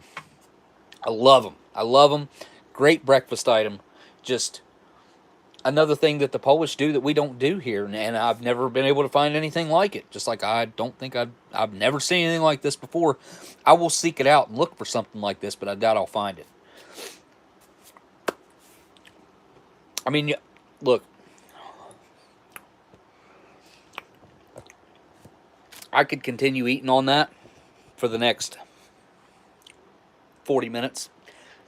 As you're talking and stuff, that really slows down the eating process, and I don't want to just be like chewing and eating food in your ear. Describing the food's good enough. I don't know how else to say. This is a really killer meal for a military meal. Like, there's not many other, like the French do it right on some of their meals, and some of their meals, in my personal opinion, suck. And I've had meals from all over the world. At this point, I've eaten, I'm going to guess probably at least from 20 to 25 different militaries, I would say.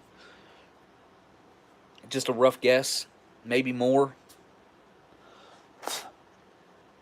But there's not very many, in my personal opinion, that compare with this. Now, there's some of the French meals I would say that are on par and compare with this. The Russians have like their own thing, why, like, they're good. Like, the Russian rations are good. They need to be fresh. But the Russians, the tushonka's good, mixed with like some good kasha. Put that tushonka on that kasha if it's fresh, and it's really good. It's killer. It's good food. But these SRG meals, these Polish SRG meals, or SR meals, even the single meals, pretty sure they end up, I think the mains are pretty similar. I feel like I'm giving it too much praise at certain points, but I don't feel bad about it. Because I know if any of you guys out there were to have this same meal, you would feel the same way about it. Like, it's really, really good. Fernbark says that's a good meal. The Polish do it right. I fully agree. I think Fernbark's probably had quite a few Polish. I think there's probably quite a few folks in here that have had some Polish meals and Polish mains before. So they know what I'm talking about. And they know just how good they can be.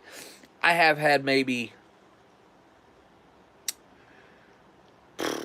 I don't know, maybe like 2 or 3 mains in Polish that I didn't love.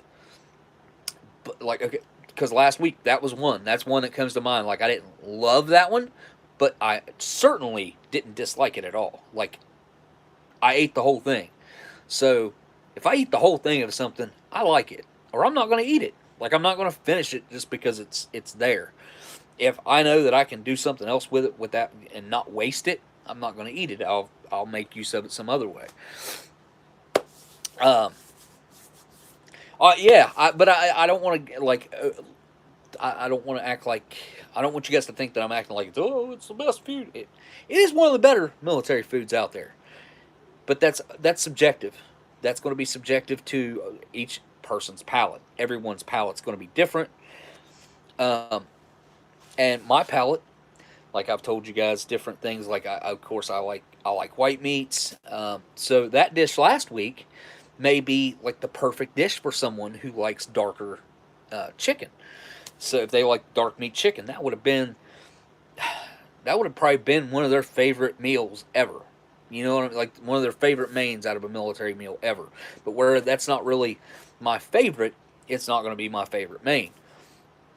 Polish is top one or maybe top three for sure. Is that chicken in cheese sauce in menu number 5? Menu 5? I think it's menu 5. I can't remember. I got a whole case of them. Gave away 3 of the 6. I had 1 on a live stream, maybe 2 on a live stream. I think I only have 1 left out of a case. I had a full case of those things of 6. And after I opened that first one and I ate that main, I was like, wow, I've got a whole case of these. That's awesome. But, I mean, that only breaks down to having that main 5 more times. And then I gave away a bunch of them, and I think I got 1 left. And I will try to get more of those, and hopefully that main is still in there. But that chicken and cheese sauce is really heavenly. Like, it's a meal fit for a king. Straight up, again, if I was in a restaurant, plate that up in a nice little bowl, pour the cheese sauce stuff all over top of it. You got your chicken breast in the middle. I mean, it's cuisine. That's cuisine, man. That is like, whoo, gets me excited talking about it. I like food. I'm a fat boy. I like food. I've come to terms with myself being fat. I want to be skinnier, but I identify as skinny. That's what that's freaking Nikocado avocado. You guys know who I'm talking about. If you haven't seen that guy, I don't know whether to applaud you or tell you that you should check it out. He's a train wreck. The guy started out like 120 pounds soaking wet as a vegan about 3 or 4 years ago. Started doing mukbangs here on YouTube. And as time went on, obviously he started to get larger because he abandoned the vegan thing within the first year and started to eat a lot of ramen noodles, like the spicy ramen noodle challenges, and he started mixing like mozzarella cheese in with it and Takis in with it. And then like he would make these ridiculous thumbnails with like 10 Big Macs, 10 large fries, 10 milkshakes. He'd go out and buy all that crap just to make the thumbnail. He wasn't going to eat all that. Like, he'd sit down and eat like 3 or 4 Big Macs, a couple large fries, and probably 3 or 4 of those milkshakes. And, well, he weighs probably between 350 and 400 now. And he doesn't look healthy. But he's aware. I'm pretty sure he's aware of what he's done and what he's doing. But, yeah, it's an interesting ride to go on with this fella when especially when you know where he's came from and where he started out, which you can go and look at that in his older videos. There's a lot of people that make videos about him that break down his history here on YouTube and his current situation. He's a character. He is a character, but that's the thing. He is a character, legitimately. He plays a character here on YouTube, and he knows what he's doing. Like, he knows that he's playing a character. So let me open up the keg. Am I weird because I like my long gray nose? Wait, long gray nose? Hair coming out of my nose and seeing it? I mean, somebody could say that's a little weird. Of course, that doesn't make you weird. that just means you might have a weird quirk to you. You know what I mean? Because we all have those, right? Oh, I missed the super chat. Okay, sorry. I see spicy tuna rolls. Let me get this cigarette lit, and I'll get back on that super chat. It's the vintage Camel that Miss Marilyn sent me a long time ago. So she sent me like 37 of them, something like that. Most of the can, 95, 98% of the can, something like that.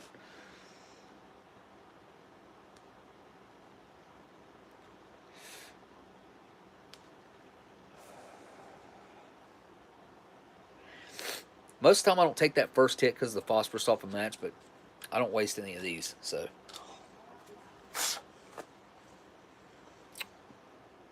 Super chat. Let me find it. Bourbon Street Joe says, "Don't fret about Bob Ross. Old, he'll be on his way directly, plus a few other surprises." Well, Bob, dude, you did. Well, I don't. I really. Bourbon Street Joe, like, obviously Joe's not Bourbon Street Joe's name, but I'll keep that unless he wants to say it, and then I'll call him by his real name. But Bourbon Street Joe, you know you didn't have to do that. And I just called you Bob because you said Bob Ross, and I was thinking about Bob Ross, I guess. But I appreciate that, man. Again, you know you didn't have to do that. You don't have to do that. And my son will be happy that it's getting replaced, I'm sure. Because he did. He gave me that, what, a couple years ago? You guys have been around for the whole thing. When the Bob Cup first made its appearance back in probably... Actually, it's probably been 4 years, maybe? It's probably like 2018, I would say. I don't know. I'd have to check it out. Well, thank you, DeCarlos Perry. I appreciate that, man. I try to be, man. I try to be. I've actually been thinking about this a lot over the past week. Not about myself being cool or anything, because I'd never say that about myself. Because I try to be humble. One reason why. Second reason why is because maybe I don't think of myself that way. But I do actively try to think about being a better person, trying to do the people around me the best I can, without crossing the line of like spoiling my son, because he needs work, and I'm trying. So I knew it was Mike. I just didn't know if you wanted me to say, because Trucker's name is also Mike, and I didn't know if you wanted me to ever say that or not. But yeah, so anybody who is on this live stream right now and you hear me say Bourbon Street Joe, I might say Mike. I might say Bourbon Street Joe. No, I mean Mike. Just like Cyanide Cookie's name is Dan. I know a lot of people's names behind the names. That's a good way to put it. Names behind the names. Like a True Hollywood Story. The names behind the names. The real people.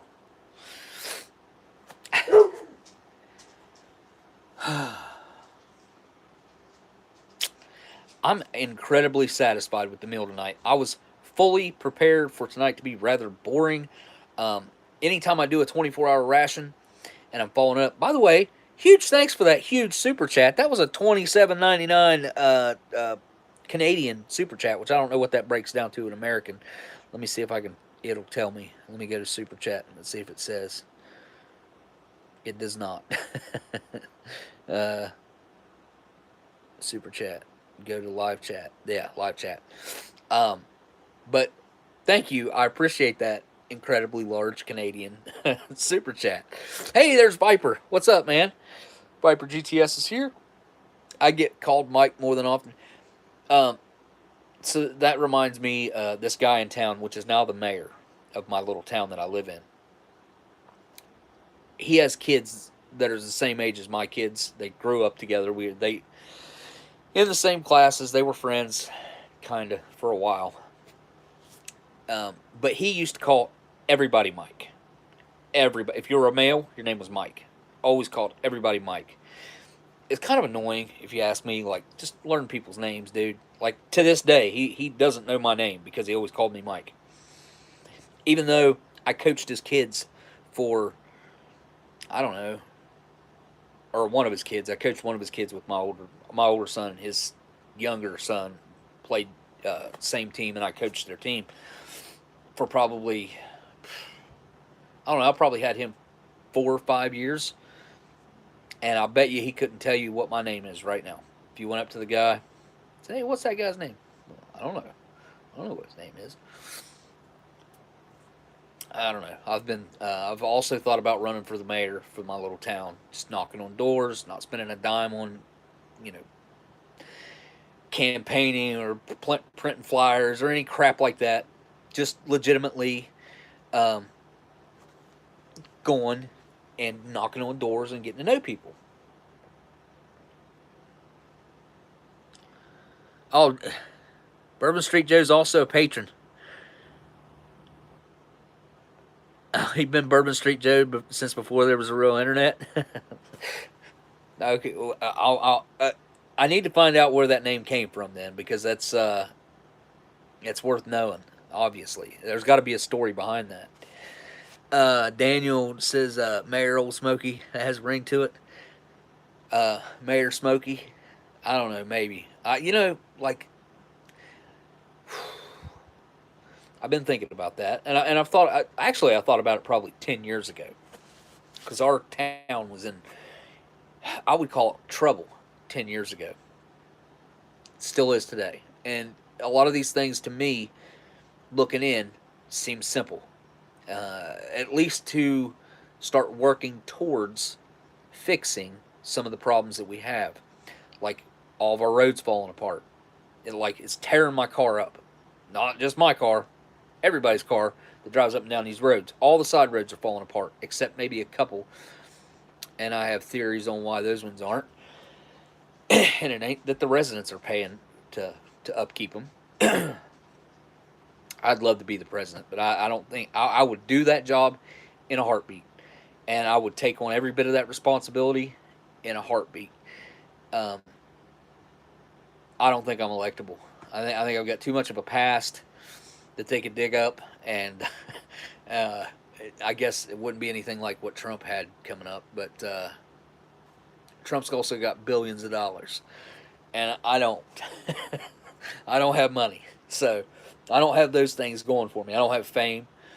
Uh, I don't have the business sense that he has.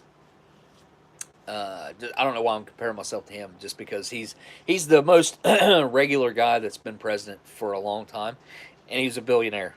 The rest of them, straight up, are your bureaucratic politicians that nobody can relate to, unless you're a bureaucratic politician. Then maybe you can relate to these people, but they have no idea what it's like to live in the real world and live paycheck to paycheck. They don't know. They ain't got a clue. That's what real Americans do. Real Americans have to stress about money. They have to stress about whether or not they can pay their rent, keep their lights on, make sure that they got water coming out of their faucets. This is the stuff that real people worry about. You know what I mean? That's not how many politicians have ever, probably ever, worried about that. There's very few people that like get into politics that didn't come from like a decent background. There are regular people that do it. There's a guy in Jersey that just got elected with, I think he spent a total of $10,000 and got elected. I want to say governor. Was he? Is he the governor now of New Jersey? I'm pretty sure. I don't know. I'd have to look, but I remember when it happened. It's definitely New Jersey, but I don't know if he's the governor. But he got elected with basically no money, just put himself out there, told the truth, genuine, really wants to improve the place, and he was also honest about not knowing how to do the job. How many people you know that's ever got elected that just flat out said, "Look, I don't know how to do this. Obviously, I've never done anything like this. I'm new to this, so I'll have to learn as I go, but I'm here for it. I'm here to make a difference, to make things better," which is really how that should be approached by someone. He did exactly what I would do. He did and said exactly what I would say, because that's the truth. Uh, yeah. So G. Schultz says, yeah, he says that politicians are great about saying that they care and that they can relate to the problems of the regular folks, just like us, just like you and me. But when it really comes down to it, they're clueless. And what tells me that I'm 100% right is because of their actions after they say these things. It's what they do.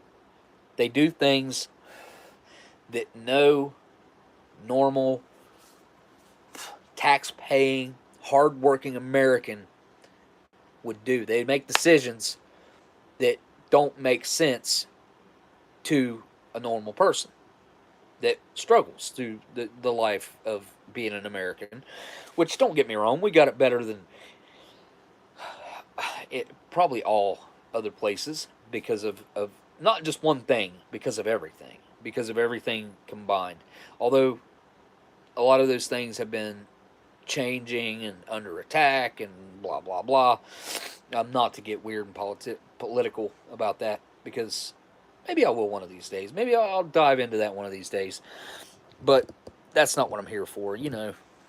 I like to talk about it. I like to bounce ideas off of you guys. I like to talk to you. I like to hear what you guys have to say. Oh, Fernbark says Jesse Ventura has been painted as as this crazy hard right, which he probably is hard right, conspiracy theorist who is just off his rocker and he's crazy. I certainly would not think that about him, nor would I say that about him. Just knowing what I know, seeing what I've seen.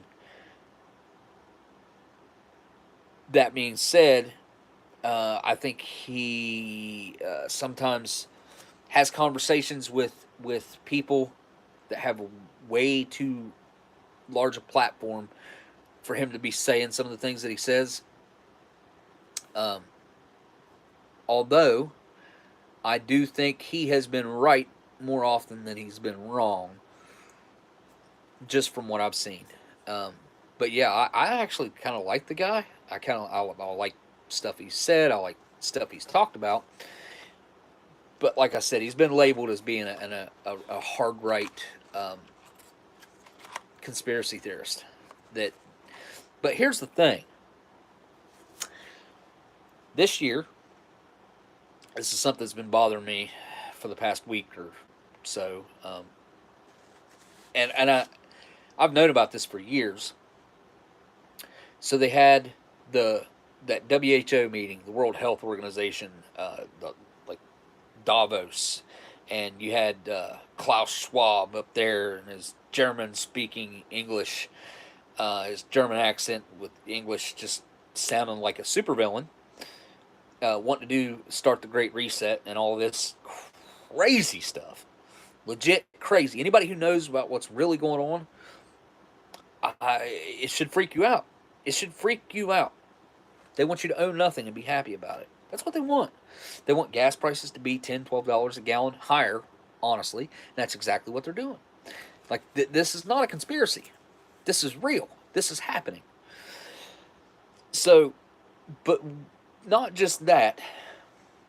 So they just had the Bilderberg meeting. And if you guys don't know what that is, look it up. There are some really interesting stories about the Bilderberg meetings where, let's see, it was back in like 08 or 07 maybe, where Hillary Clinton and Obama were supposed to be campaigning. And actually, I think they were supposed to be at a, having a debate. And neither one of them showed up because they had been basically nabbed up and whisked away to go to this meeting, to this Bilderberg meeting, in secret. Secret. I mean, it was, at the time, like, nobody knew where they were at. It was crazy. Come to find out, that's where they were at, in this meeting. And these people are planning our future, these people with all this money, who are so far out of touch with what it's like to be like 99.999% of the rest of the world. I mean, heck, like, it's hard to generalize that as one thing, because there are poor countries, there are countries that are medium, there are countries that are rich, there's a whole vast area there, but there's also what I'm talking about are these super rich, super elites, like I mean, like the Queen and her family. So they've got more money than they'll ever know what to do with. Like the Vatican. The Vatican, oh my God. The ridiculous amounts of money that they have and stuff that they have is ridiculous. Bourbon Street Joe, or Mike, says, I've always wanted to be a regular Joe on Bourbon Street. 13 years ago, I did that. So I'm still just Joe. That's my story. I gotta hear more about that. That can't be. Always wanted to be a regular Joe on Bourbon Street. 13 years ago, so that would put you at like 2011. Wait, no, 9, 10, 9, 2009, something like that. Math. No, it's hard. I know that 9 and 13 is 22. Like I know that's right. So I'm still just Joe, and that's my story. Huh. Yeah, there's got to be more to it than that. So you went down to Bourbon Street and just wanted to be a regular Joe on Bourbon Street, and now you I like that doesn't tell me how you got the name Bourbon Street Joe Nola though. You see, smoke another one. Smoke them if you got them, folks. But thank you for that super chat, Mike, Joe, Bourbon Street Joe Nola.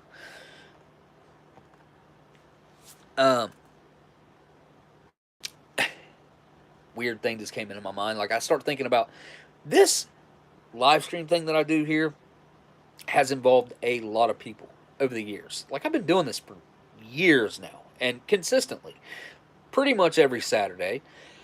Throughout the filming of the show, there was times that I couldn't do it, but I would try to pick it up and like do one in the middle of the week. A lot of people never showed up. Sometimes I'd do it like at midnight, 1 o'clock, and just Times Square. Here we are.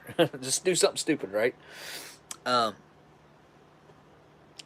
DeCarlo says I drank a lot of bourbon. Well, that's something. um, there's been a lot of people that have came and gone, and there's been a lot of people that actually have stuck around for years. Like we're legitimately like this group of people that are real online friends, and then like we've met up on numerous occasions, and like a lot of us keep in touch. So I never imagined this when I started doing this, which was probably 2017, 18, something, or like late 17, early 18 is what I'm going to say, roughly about the time I probably started doing these live streams, and I've probably done at least 150 of them now, I would have to say. Probably more. And I'm not, you can't count the ones where like I had to stop one and had to start it over. Like that doesn't count as two. One day, that's it. If I did 3 live streams in that day, then it counts as one. But you get what I'm saying. There's been a lot of people come and go, and there's been a lot of people come and stay. It's definitely became a community, a family of people that I never intended to have or for this to happen. And I'm proud of the people that have came and stayed, and some that have came and gone, or a lot of people. This has just never been a negative space. It's never been this has never been a negative thing between all of us. I think we all can have a conversation about no matter what it is. I can stand here and talk about stuff that you guys might think is crazy, but you still respect each other and myself, and we can talk things out. And my mind could be changed about a lot of things. I'm not going to say everything, but a lot of things my mind can be changed about, and I'm willing to listen to all sides. Some things I'm pretty hard on, as far as my view and my. I'm sure that most of you guys have probably seen at least something. Maybe you haven't, maybe you have, but I'd say a lot of you have, about this documentary that just came out over this past week, where Matt Walsh, his documentary is called What is a Woman? That's it. That's all it is. going around asking the question. I mean, he obviously gets in more depth with some of these people um, about that question and about questions that kind of relate to that. The gender ideology, and there's a gender ideology studies. There's some stuff going on. I'm still down with the Vegas thing too. I think that we should try to make that happen. So that's something definitely. If we're going to do it, need to start putting some planning into it soon. Uh, Daniel says yes, great documentary. So the people that are getting to watch it and are getting advertised to it, are getting this advertised to them, which there's been a lot of people. A lot of people. I would say millions have seen it. Uh, Definitely millions have heard of it or seen an ad for it. Um, but the people that are actually watching it, in my personal opinion, are not the people that need to see it. Does that make sense? I hope it does. I think this is. I think it's well done. I think it's a simple question, and I think most of us can answer that question. If not all of us in this chat right now can answer that question. It's pretty simple. I mean, it's to me, it's very simple. There, science has backed this up for thousands of years. You're one or the other. I'll take that back. There are some people that are born with both, and that's the exception. That's the exception to the rule, and there are a shockingly higher number of people that are born that way than you would think. The first time I ever looked it up was years ago, and I haven't looked up these stats in a long time because I always remembered that the number was way higher than I ever thought that it would be, as far as people that are actually born with both sets of you know unmentionables, right? That's a way to put it. Those are the only people that I could understand basically having a problem later in life, and not understanding it. That's a then it's a choice. Then it's a decision, a decision or a choice, however you want to put it. Unless you let the child, the baby, grow up, hit puberty, and find out.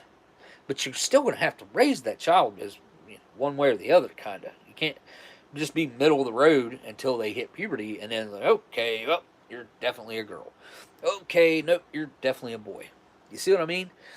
So the parent in that situation has to make a decision. If they decide wrong, which is a 50-50, like legit, flip a coin. Because if they got a full set of both, they got the eggs, the ovaries, the testicles, right? They got it all. Because that happens. And the parent decides, and they're wrong. The kid has to grow up in the wrong, like, just grow up wrong, in the wrong gender. Then it's understandable, that situation. For me personally, that's where I get it. Like, I understand there was a choice made, and it's 50-50 whether they was going to get it right or not. So that in that situation, I fully would understand, would back that up, and be sympathetic, empathetic, and I would like to help those people. On the other hand, doing this to children is where I have a problem. I draw a line.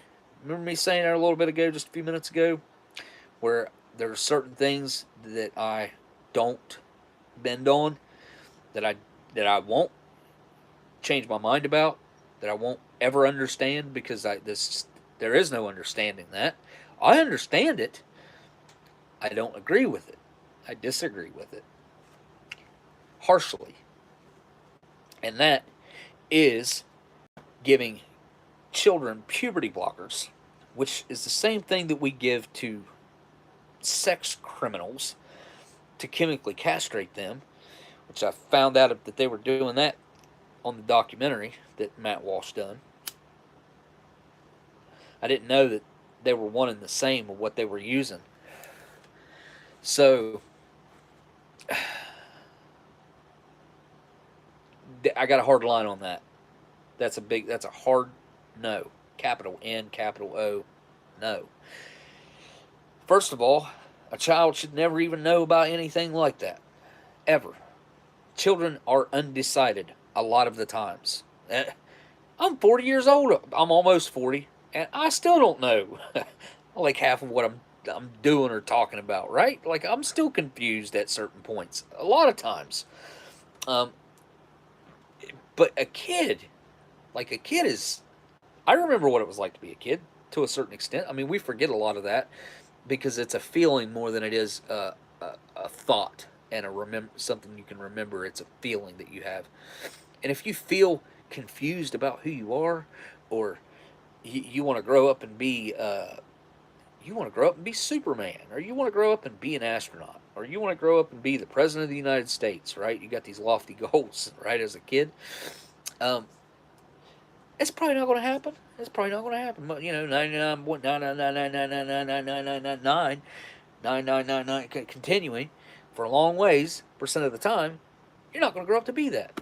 I know one person that I knew when they were like 12 that had a goal when they were even younger, that I know, like they were young when they said that they wanted to be a mortician, that actually grew up to be a mortician, is today. Has worked on some of my friends that have passed away or made themselves pass away. Certain aspects, certain things happen. But that's the only one I can think of that actually stuck with what they said as a kid. I mean, I'm thinking there might be a couple more that I know that actually turned out to be what they wanted to be, but they had realistic goals.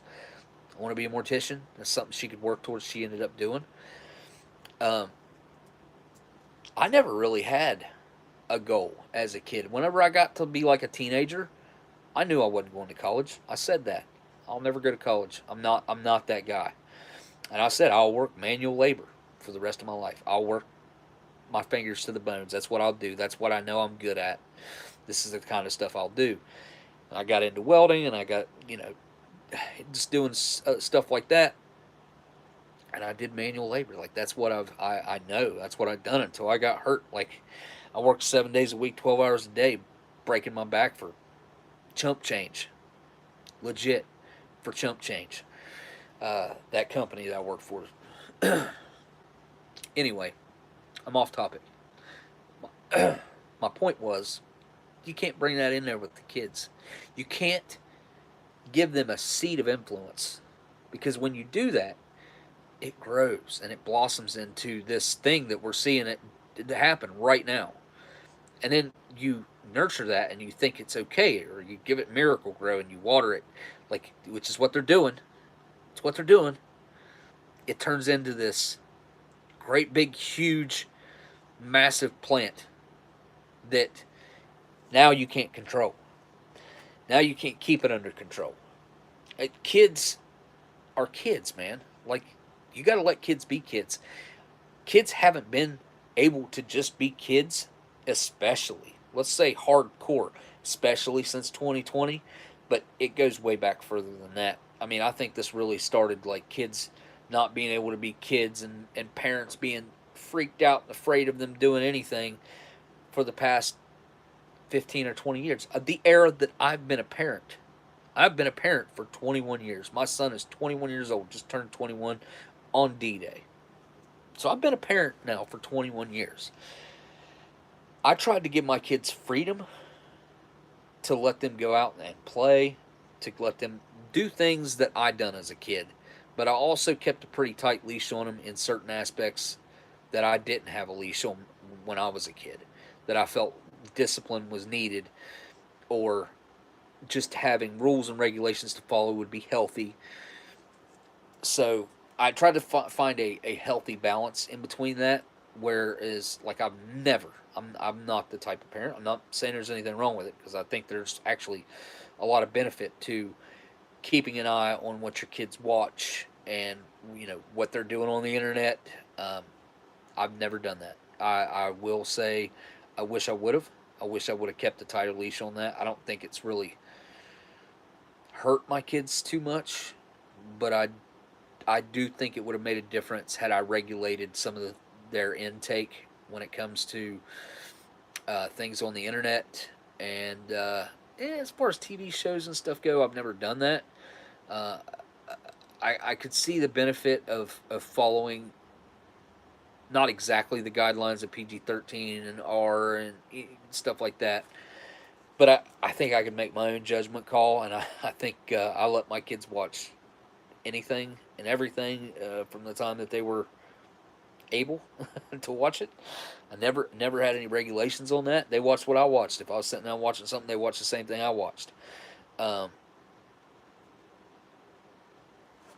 Your kids ain't going to get away with nearly half the stuff that you was allowed to. I was given a bit too much leeway and freedom too early. Yeah, that's me too. Like,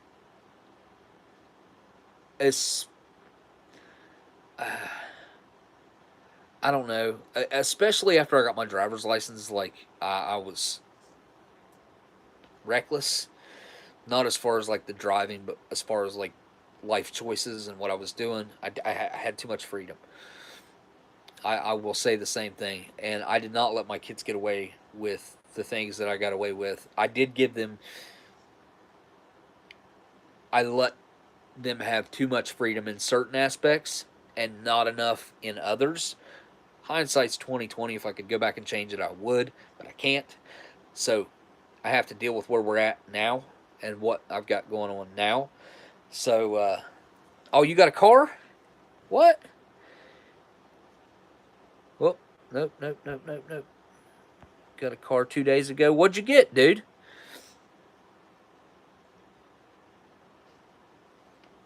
Did you get that, was it a Volvo? It was a Volvo. Living the dream. I wonder if you got the Volvo. Dude, I've been looking at a Tesla. Been looking hard at this Tesla.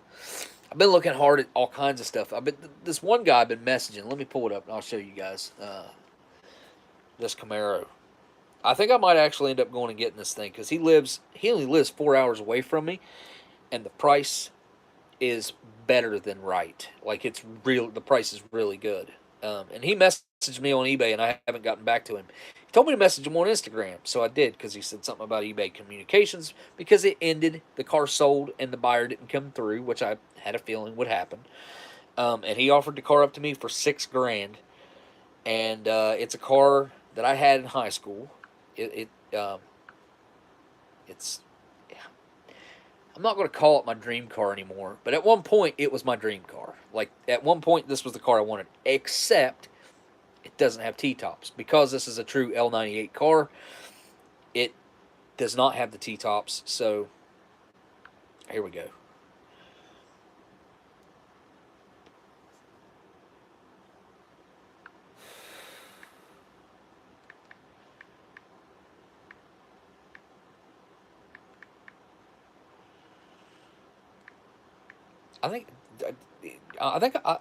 He just told me.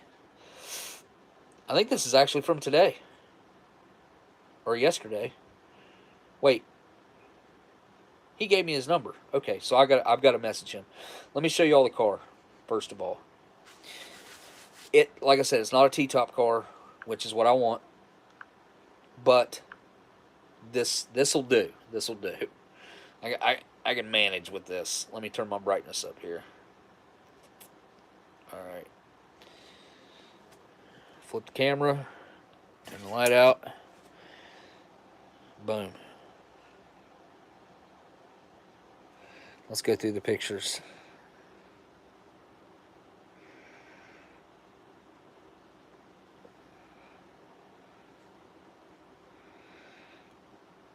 So I had a red one in high school. Same car, except it was red.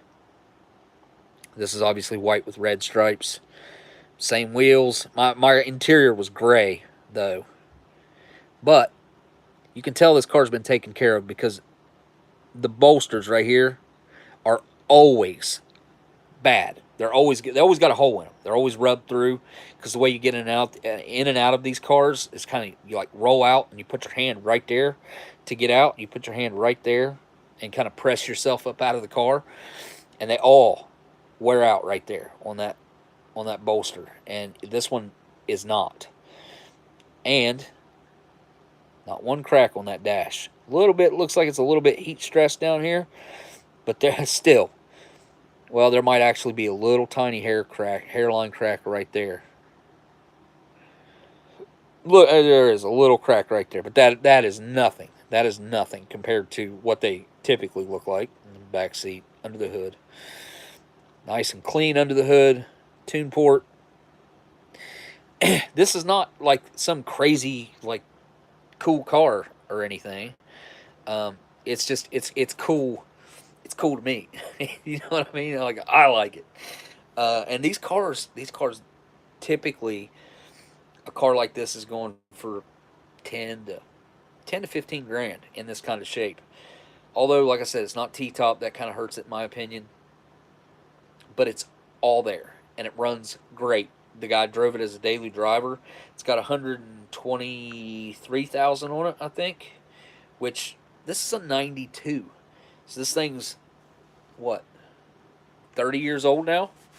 This thing's 30 years old, and it's got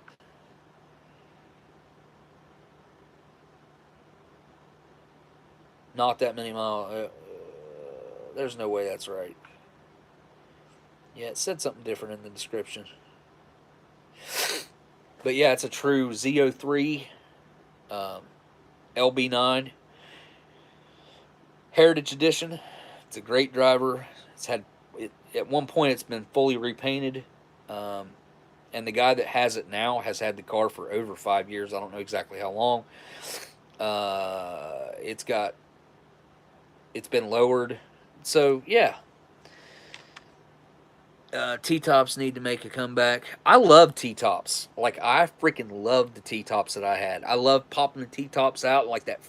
You get the sense of freedom, like mullet flapping in the wind and all that. I guess it'll be my beard flapping in the wind now. But man, I do. I miss my T-tops. I miss that car. I've probably told you guys this story before. Some of you guys probably not heard it. I was 16 years old, and I had my car red. Loved that car. Gray interior. Just, it was a nice car. I hadn't seen my dad in years, like 3 or 4 years at least. And I decided that I got my driver's license, I got my car, I'm going to drive to Buffalo and see my dad, which is where he was at. Where he lived. He's living with his mom. Anyway, I take off, drive to my dad's. I pull in the road that my dad lives on, and I see my car, basically, identical to my car, sitting in the driveway at my dad's place, at my grandma's. It was my grandma's, but my dad was living there. Anyway, I'm like, that's really weird. Get up there and go up there, and I'm like,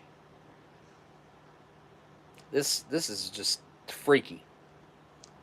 My dad comes out, and I'm like, is that your car?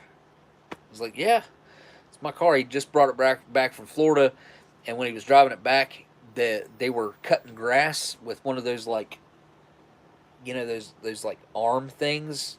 I don't know what they're called, like a brush hog thing. I don't know. That goes on the side of a tractor. It's like a long arm with like the cutters on it. Anyway, I guess when he was driving back up whatever interstate he was on, they were cutting grass, and they threw a muffler out with that cutter, and it went underneath his car and end-overed. It flipped over underneath his car and like ripped his exhaust out and ripped the drive shaft out of the car and like done all kinds of crazy weird damage to the car.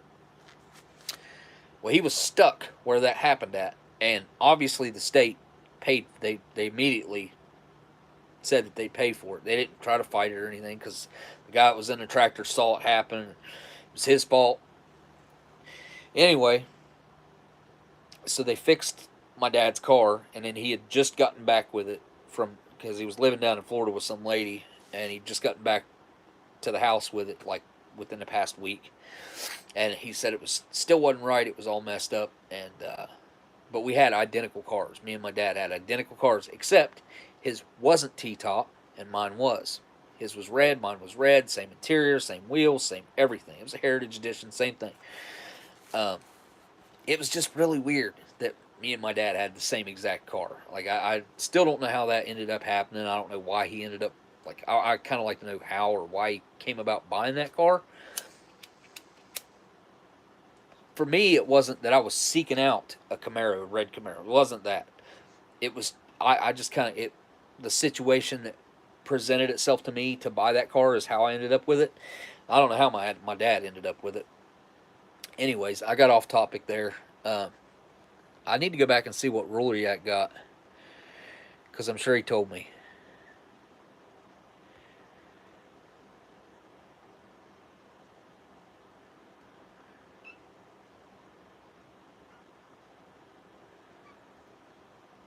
I think I got it on live chat. Yeah, I got it on live chat. Okay, living the dream. Live chat must be on. 98 Saab. Oh, I don't know why I said Volvo. I said Volvo. I knew it was a Saab. The 900S. Must be on top chat. Yeah, I didn't see the previous message, what you said you got. Waited to have it serviced. Got a new set of doors.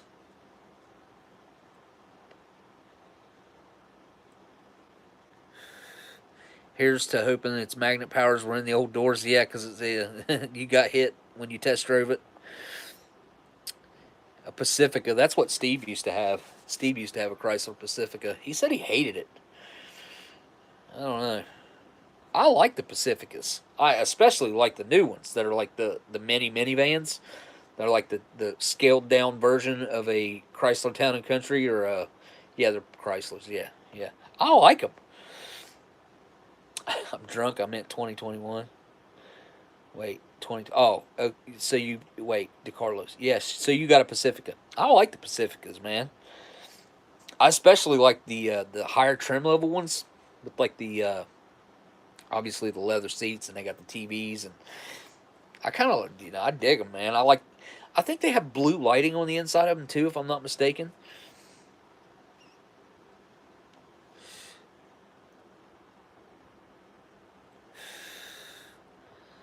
This thing has those stupid headlight wipers. Oh man, yeah. So you're gonna have to get like, you're probably gonna have to order tiny windshield wiper blades for those headlights, or just leave the old ones on there and let them do their thing. I've always wondered like what if you don't change out the wiper blades like you do the same on your windshield, are they gonna like rub spots into your headlights? I imagine they do the same thing, especially probably worse because their headlights are typically plastic. I just I can't show you guys my car that my son wrecked, my little Chevy Cobalt that is my little gas saver. I love that little car. The one that he hit a deer with going like 50, 55 mile an hour. Over this past week, I put all brand new headlight assemblies in the front of it, brand new headlights and headlight bulbs, and got the front end pulled back out on it. I hooked it to a tree and got to come along on it, and I pulled it out about, I don't know, probably about that far. I would say 5.5 inches. And what was weird was like I pulled it all out, and I was like, I need to get a tape measure and do some measuring. And I measured off my windshield line on the very far corner, because it shouldn't be any different from one side to the other on the as far as the windshield goes. So I measured off that out to the core support, and when I done that, I was already within 1/4 inch of being perfectly square from one side to the other, which is just using my eyeball to see it. But whenever I decided that I'd measure it, I was almost right on the money, and I ended up jacking it out just a little bit more. I ended up ripping, so behind the headlights there was, the way I had to grab onto it the first time and hook around it with the strap, I was pulling it out. I had to get it pulled out enough to where I could get the strap around it a different way, because it was pressed up against it was pressed in too far. It's pressed up against everything, and the AC core that sits in front of the actual radiator is, I mean, it's bent like that at one on one, like the passenger side. It's got a big like divot to it, and I don't know. It still works perfectly. The AC still works perfectly. The car runs fine. I need to. I'm going to change the throttle body on it, but it looks okay. I need to fix the hood, and there's 3 cracks in the front bumper where the grill goes, where the front bumper needs to be lifted back up. I don't know about that much, and it all comes together when you lift up on the front bumper. It all comes right back together. I just need to. I need to make that happen. So, um, it would be fun to make videos about like doing stuff like that. I don't know that I had the patience to film it and do the work that needs to be done.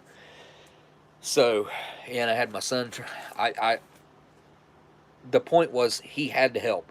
I could have went out there and I did end up starting it and doing like the first half of it by myself. And I was like, you know what, you need to come out here and help fix what you broke. And I made him come out there and help me a little bit, but I don't think he learned anything, which is what I really would have liked for him to learn something. Made him help me change the oil in my car the first time, so maybe he would know how to do it.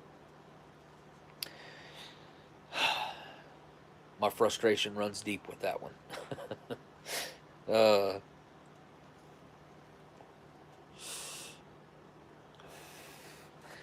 What was that fella's name that was here last week? I cannot remember his online, like his profile name. I'm thinking I can remember his real name. Me and Trucker talked about it. The guy that was in the the industry. um, Dang it! Wow. He said they used to use MREs on the sites, and me and Trucker got to talking about it later on. The next day, I think it was, and the Trucker seems to think that he is a troll. I think he might actually be the guy, the fella, which was, I mean, Trucker sent me a link, which it's not on any of these. It's on the one that I'm using right now. To the fellow, super famous when it comes to that. Can't remember what that fellow's name was though. It's just my mind's drawing a blank right now. Yeah, frame alignment. Yeah. Hopefully I ain't got no frame issues going on. Now, my tire pressure where the car sat for like the last 6 months or so, ever since he wrecked it, it's just sat because he's made no effort to like try to get it right, make it right, whatever. So I was just like, screw it. You don't need to drive then. It's that simple. You don't need to drive because you don't care. Finally, with the gas prices getting up, I'm like, nah, I want to drive the car, so I'm going to fix it. So, because that thing gets like anywhere in between 30 and 35 miles a gallon, whereas the car I drive now gets anywhere from like 12 to 20, depending. Which I drove to Columbus 2 or 3 months ago, and I got like 26 or 27 miles a gallon overall, but I'm paying $6 a gallon, and it's just, it doesn't make sense if I got something else that gets 35 miles a gallon that I can drive. So I'm going to drive that. But I like that little car though.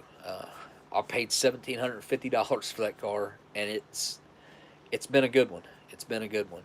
I don't want to give up on it. That's why it didn't get totaled when he hit the deer. I'm like, nope, I'm fixing it, because I had just put all brand new shocks and struts all the way around it. It's got brand new A-arms. It's got brand new control arms. It's got brand new, well, the control arms are the A-arms. Brand new tie rod ends, ball joints, everything on the front end. Drilled and slotted rotors, calipers, brake pads. It's the only thing I haven't replaced on the front end. The only thing that I haven't replaced on the front end are the axles. That's the only thing I haven't replaced yet, which if I get it straightened back out enough to where I'm happy with it, I'll replace the axles on it as well, and then everything on the car will be new. Um, it's got brand new hubs on it. It's got it's everything, literally everything except the axles. That's the only thing I have not replaced on the front end, and then I just put new struts on the back end. I have not replaced the drum brakes on the back because, I mean, they still work fine, and I don't really care to replace them unless I need to, because replacing drum brakes kind of sucks because of the springs on them. But if I get it straightened back out, I'll probably replace them. And or I got ran over by a semi truck up in Pittsburgh in this same car, which they done a lot of repairs to it up there, and then I came down here and did some repairs to it. Um, I need 2 new tires from that because they bought 2 new tires up there whenever they ran over it because they smashed one of them completely, and the other one had a big knot on it where the semi truck like basically smashed the front end down like really bad, and it made one tire have a knot and completely demolished the other one. Anyway, they put 2 new tires on it up there, and I just drove it with those 2 new tires. I had them put them on the back so it wouldn't screw them up, and drove with my old ones on the front, which they weren't really old. They had maybe, at that point, maybe 5,000 to 7,000 miles on them, not very many. But where the front end was messed up, and I drove it all the way from Pittsburgh down here, and then drove it around a little bit while I was getting other front end work done. They're worn on the outside some, and I couldn't rotate them and put the new ones on the front because it would have just tore up the front one or the brand new ones. So I got to get 2 new tires for that car, but that's if I can get it straightened out enough to where I'm happy with it.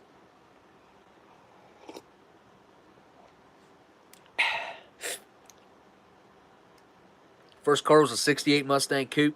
Dad bought it for me after it had been turned into a banana after T-bone. Taught me how to straighten it. Wow, that's awesome.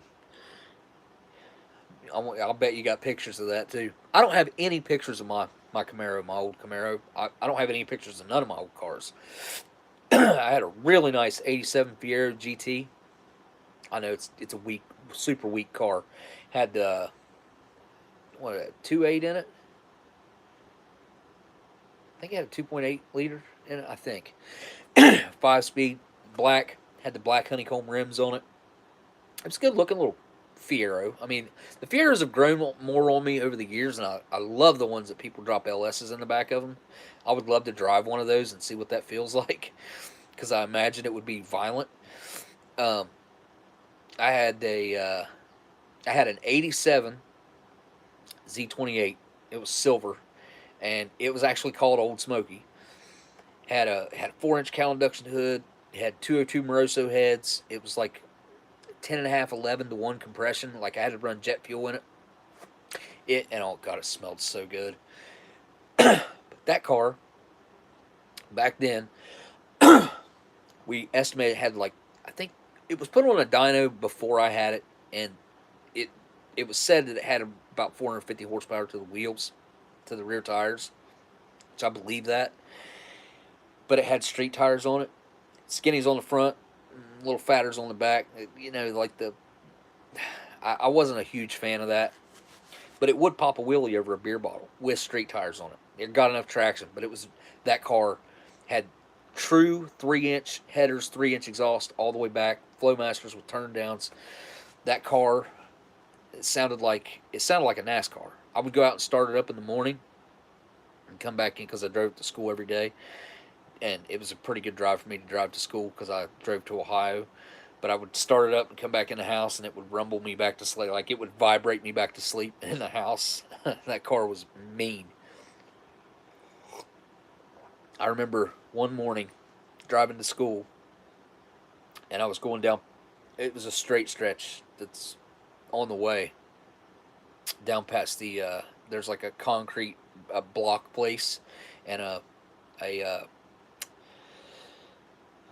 sawmill.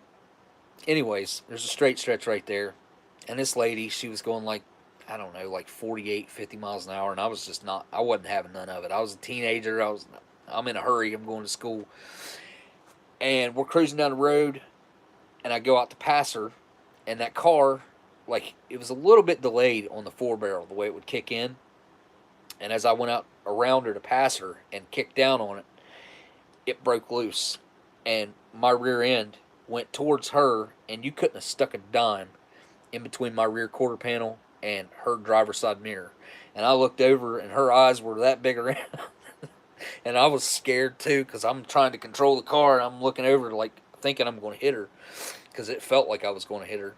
And I'm telling you, you couldn't have stuck a dime in between my rear quarter panel, because I seen it in my rear view mirror, like, because the way that Camaro had like a fender, the flare, the rear quarter panel kind of flared out, and it was a tight squeeze. Like, I'll never forget that, never. That car was mean. My first car was a 1986 or 87 Chevette, red, mint condition. It was my grandma's car, but she had had it parked for years because my grandpa bought a brand new Buick Century, and that's what she was driving. And she parked her Chevette in the garage. Garage kept. It had 87,000 miles on it when I got it, and that was my first car. My first day I had my driver's license, I decided, this guy my neighbor, called him Fat Matt. He weighed about 500 pounds. He was way too big to be weighed on scales. Like, the only time that I knew that he got weighed back then was whenever he got on a truck scale, and that's how he got weighed. He's a lot smaller now. He lost a bunch of weight. But anyway, had him with me. First day I got my driver's license. So he was in the passenger seat. I'm in the driver's seat. And where I lived at, you could drive right out this country road to the strip mines. Gravel road out through there. And I was like, man, let's go out to the strip mines. I'll take the car out there. Rear wheel drive, Chevette, automatic, not a standard. And we're driving out through there, and I was like, yeah, fishtailing it. I thought it was cool. I lost control of it and put it over a hill. It just a little hill, not nothing major, like a little ditch. And when we got out of the car, one of the wheels was up off the ground like 2.5 feet, like a lot. It was way up off the ground. I was freaking out, and I was like, we got to get this thing out of here, dude. And I popped the hatch on the car, and I had him standing on the back of the car, looking back at it like I'd never do anything this stupid ever again. Like, I didn't realize what was happening. And I'm in the car, like, with it in reverse, and he's bouncing up and down on it, getting the rear wheel to come down 2.5 feet, bending the car, literally twisting the car is what was happening. I had no clue the damage that we were doing to that car by him doing that. So we were probably 1.5 miles out. I sprinted from there into one of our buddies' house that lived right as soon as you started on that country road into the strip mines. Got him. His name was JR. I was like, dude, can you bring your truck out here and pull me out of this ditch? And he went, pulled me out like nothing. Like, because it was just a little ditch. I mean, it wasn't really anything. Didn't hurt. Like, the car didn't hit anything. The front end didn't hit anything. It wasn't like it. If I'd have just left it alone, it would have been fine. We got the car pulled up out of there. Went to shut the hatch. Nope.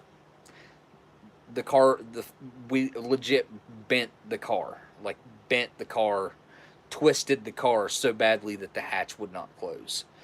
It was bad. So, to remedy this, had to pull it back in the ditch the opposite way so that he could jump on the other side and twist it back the other way. Got it good enough to where the hatch would close, but there was still, like, the gaps on the car didn't line up perfectly after that. Before that, the car was literally perfect. Yeah, so screwed that car up majorly by not having patience. I learned a lot of lessons from that, I guess you could say. Just done some really stupid stuff. Um, how many of you guys watch any of Ryan Upchurch's stuff? Because I was watching one of his videos the other day, and he told a story, and I had a pretty good story that I could tell that kind of similar. Not, I don't know. I've got a bunch of crazy stories, but a lot of stuff I'm not proud of, that I wouldn't want to, that I don't want to put out there. You know what I mean? First call, oh yeah, 68. What about the lady? My dog dug another hole in my yard, driving me crazy with all the digging. Keeps digging up the same 2 or 3 spots over and over. I wonder why.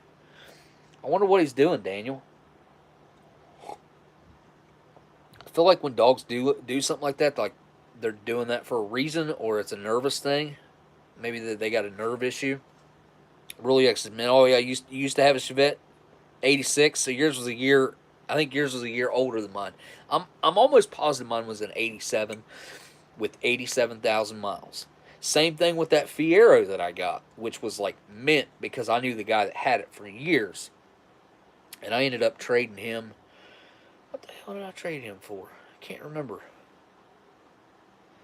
Anyways, before I turned 21, I had went through, I don't know, 10 to 15 cars probably. Like I had a Cadillac, I had 4 different Camaros. I had a Mustang, I had an S10, a real nice S10. Had that Fiero, had the Chevette, had a Buick. I ended up with that Buick Century later on. Jeep, 2 of them. What else? I'm gonna have to think about it. Daniel says you like Upchurch. Okay, so he told a story about buying mushrooms down in Florida or something. It was a pretty good story.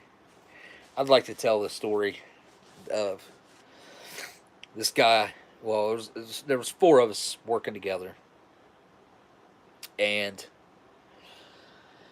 so that morning,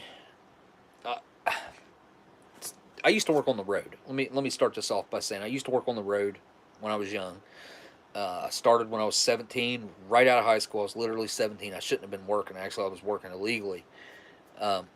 Anyway, I lied. Just lied. Anyway, I was probably 19 or 20 when this happened, I would say. Probably 19. Anyways, there was 4 of us who used to work together. There's this guy named Doss. His last name was Doss, Terry Doss. He was, I'm going to say he was probably like 40 back then. Like he was a lot older than us.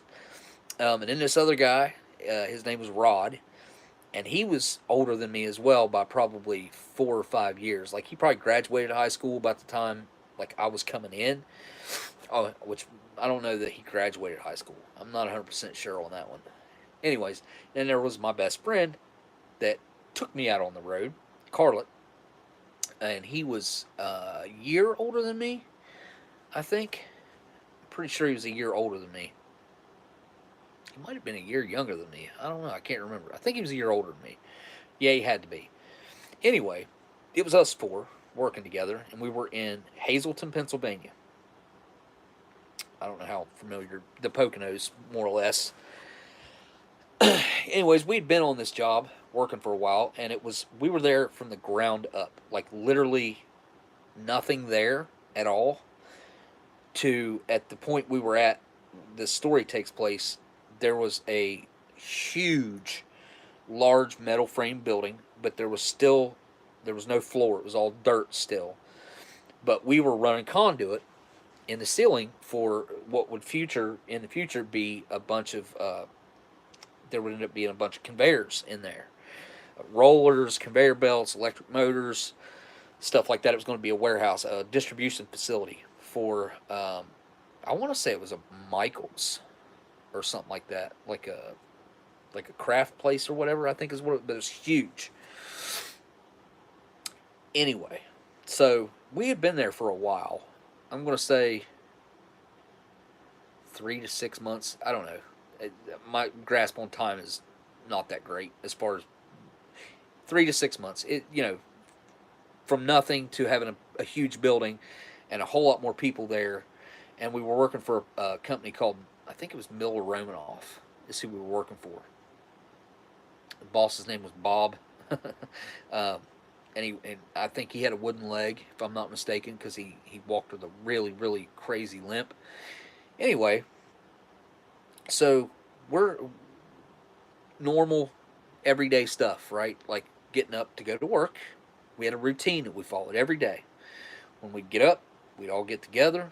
We would have a cup of coffee at the hotel in the morning. Then on our way to work, we would stop at a gas station, typically get another like paper cup with the lid on it, another cup of coffee, go to work, get to work, refill our paper cups with the lids on them, more coffee, do the morning safety meeting, do the JSAs or whatever, and we'd start our day. Well, this day was different than our normal routine of days. So this day when we got up, Rod, Hot Rod was his nickname, he wasn't acting the same as things get mundane. Like you just kind of follow the patterns, and everybody's pretty much on the same wavelength. Like we were all on a pretty same plane. Anyway, we could tell like Rod wasn't acting like he normally did this day. So we're like, dude, what is going on? What are you doing? And Rod proceeds to tell us that he had some acid that he was going to eat while we were going to work, on our way to work. And we're like, dude, you can't do that, man. Like, you can't do that as we're going to work. Like, if you want to do that, do it after work or something. You can't do it right now. And he's like, kind of arguing with us a little bit. Pretty dead set on doing it. I don't know exactly when he did it, because I've never seen him do it. But he did do it. He did eat it. And by the time we got to work, he wasn't there. Like, he was just off in La La Land. So what we were doing, as I mentioned before, is we were putting conduit up in the ceiling of this huge building. The ceilings were probably 30 foot, because we were running the great big JLG lifts, extended all the way up. The platform JLG lifts, I'm pretty sure it's 30 feet. 28 feet, whatever, 30 feet. Anyway, we get to work, and like we're hiding him from the boss. Like, dude, you can't be going over there around the boss. Like, you need to chill out. We put him in a JLG lift, and we have to control the JLG lifts ourselves and raise him up to the ceiling. And we're like, dude, just go up there, hang out, do whatever you think you got to do, and we'll pass the day away for you. Like, we'll keep them off of you. We'll distract them away from you. And if they ask what you're doing, we'll tell them what you're doing. You're running conduit, doing whatever, right? Kind of a normal thing that you would do, trying to like take up for a friend. We're young and dumb. I should have never let him go to work. But anyway, he does.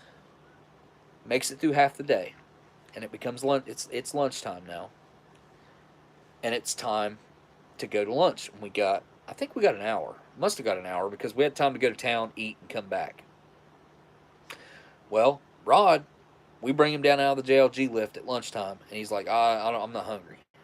So we're like, dude, we're going to eat. Just go do whatever you think you got to do to hide or whatever. Well, he doesn't listen. He takes off walking, leaves the job site, takes off walking, and walks into town. The first place that we were told that he went was to a salon.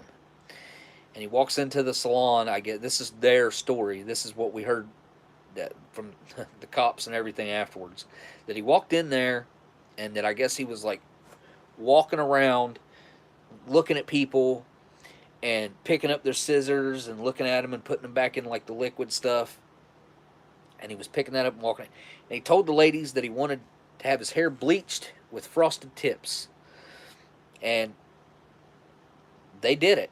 They set him down, washed his hair, bleached his tips, and then all of his hair was like, like that much at the end, not all of it, but like a bunch of it, little tips, were frosted blonde.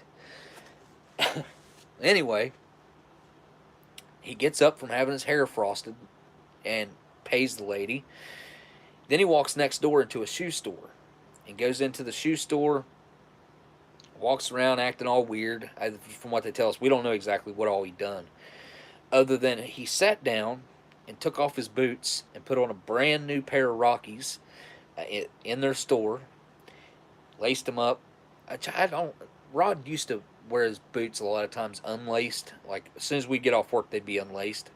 And he walked around like that all the time. I don't know how he done it.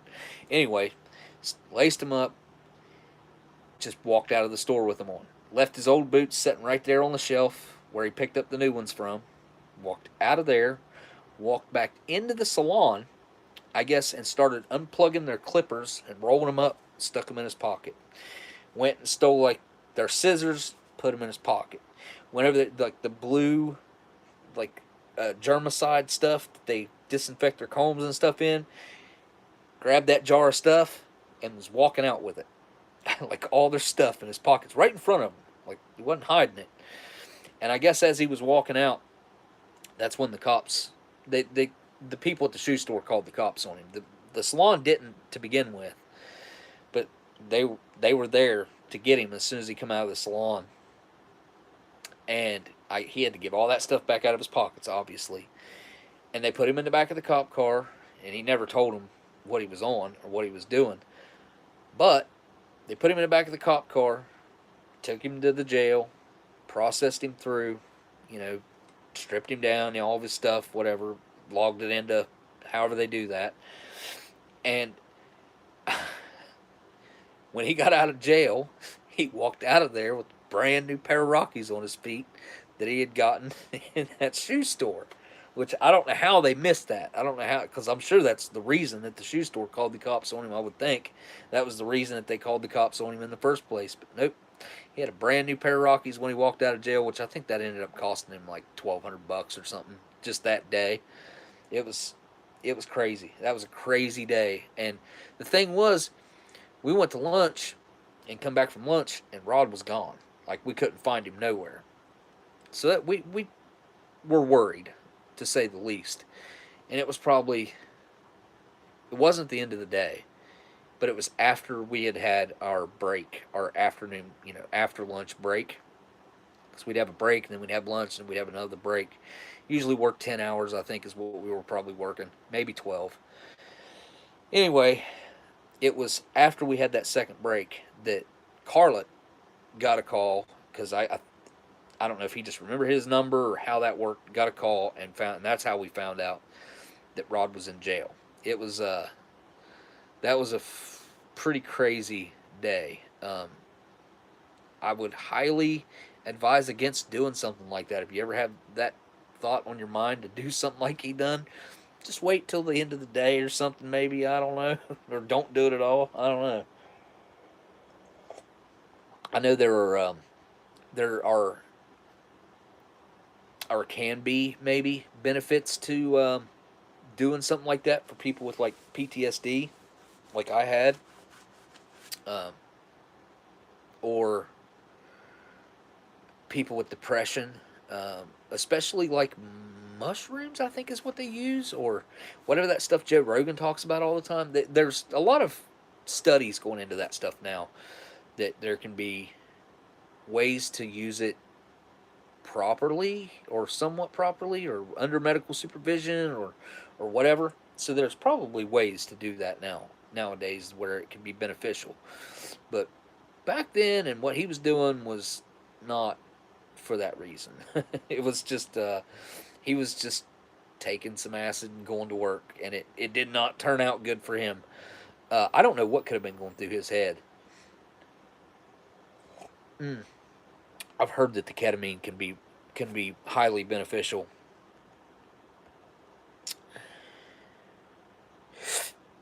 Everything you know you learned in kindergarten.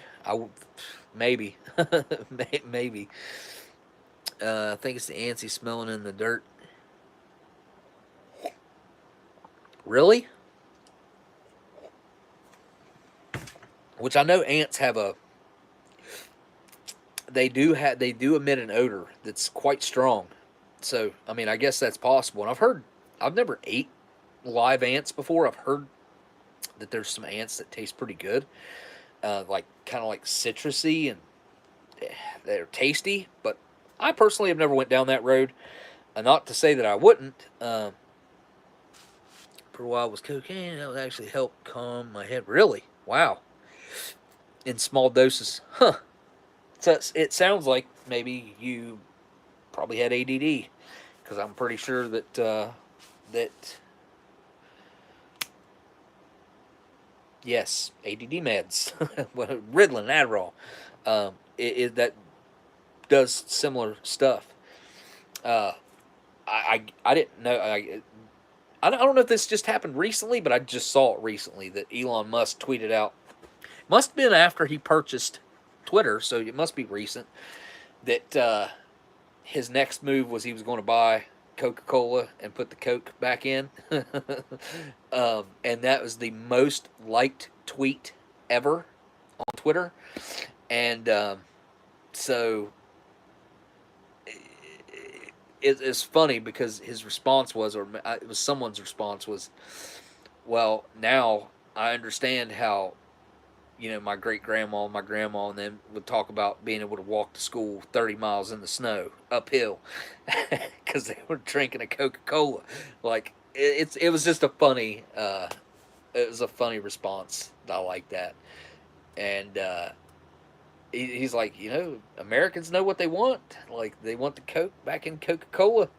So somebody told me, I cannot remember who it was, recently, very recently, within the past month or so, told me that they had an original Coca-Cola that originally did have the cocaine in it. But I don't know how that would work in liquid form like that. If it would still retain its potency, or if it would just not have anything to it at all, which I don't think there would. I don't know how much there would have been in a bottle of Coke back in then. Like, I don't know. I would try it. I would try an original Coke. I'm sure it would probably be fine to drink. But I would like to try that. Got a jet for the night. Had a great time. Thanks. Oh, hey, live tomorrow at 3:00. Ration Museum live tomorrow at 3:00. I'm getting ready to take off as well. Shrooms are dependent on the user and your state of mind.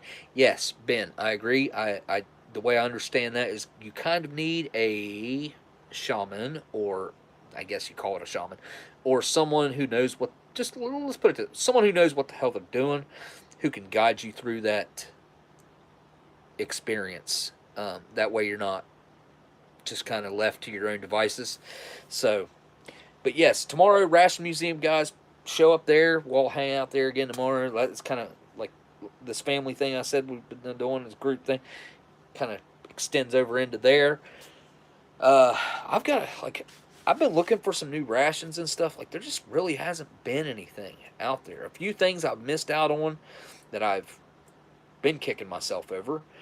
I've picked up a couple things that I'm proud to have, like a World War One hard bread. I'm freaking happy to have that, but I think I paid $250 for it. So I paid up, in my opinion. That thing's worth really like $120. It's a tube of hard bread. Those empty tubes used to go for like $20-$25. Now the empty tubes go for like $100. And one that's sealed like that, $2 something. And I'm pretty sure I bid on one the other day, and I think my freaking bid got canceled on eBay, which I'm not happy about. But Anyways, oh yeah, I put that honey on this crisp bread, and I'll bet you it's super stale. Nope, they're fine.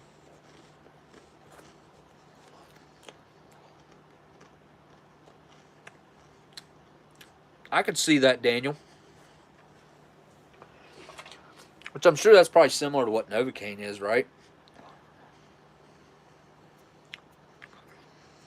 720. We'll see you later, MFOS. I'm taking off, guys. Thank you guys for hanging out, spending your time with me as always, especially for hanging out this long. Of course, thank you to my patrons. Thank you guys. Anybody who sent in a super chat tonight, I really appreciate you guys. I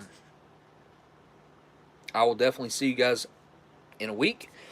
And tomorrow, Ration Museum, you guys be there, be square. And I want to try to come up with something cool for next week. So I'll be looking around trying to figure that out. I got a week to figure it out. I don't know what it'll be. If you got any real hard suggestions, like I'll make a post, or I just made a post. Comment it on that post that I just made tonight about this live stream. That'll be an easy way. But all right, guys. I guess really all I got left to do now is say thank you guys for watching, and I'll see y'all on the next live stream. Later.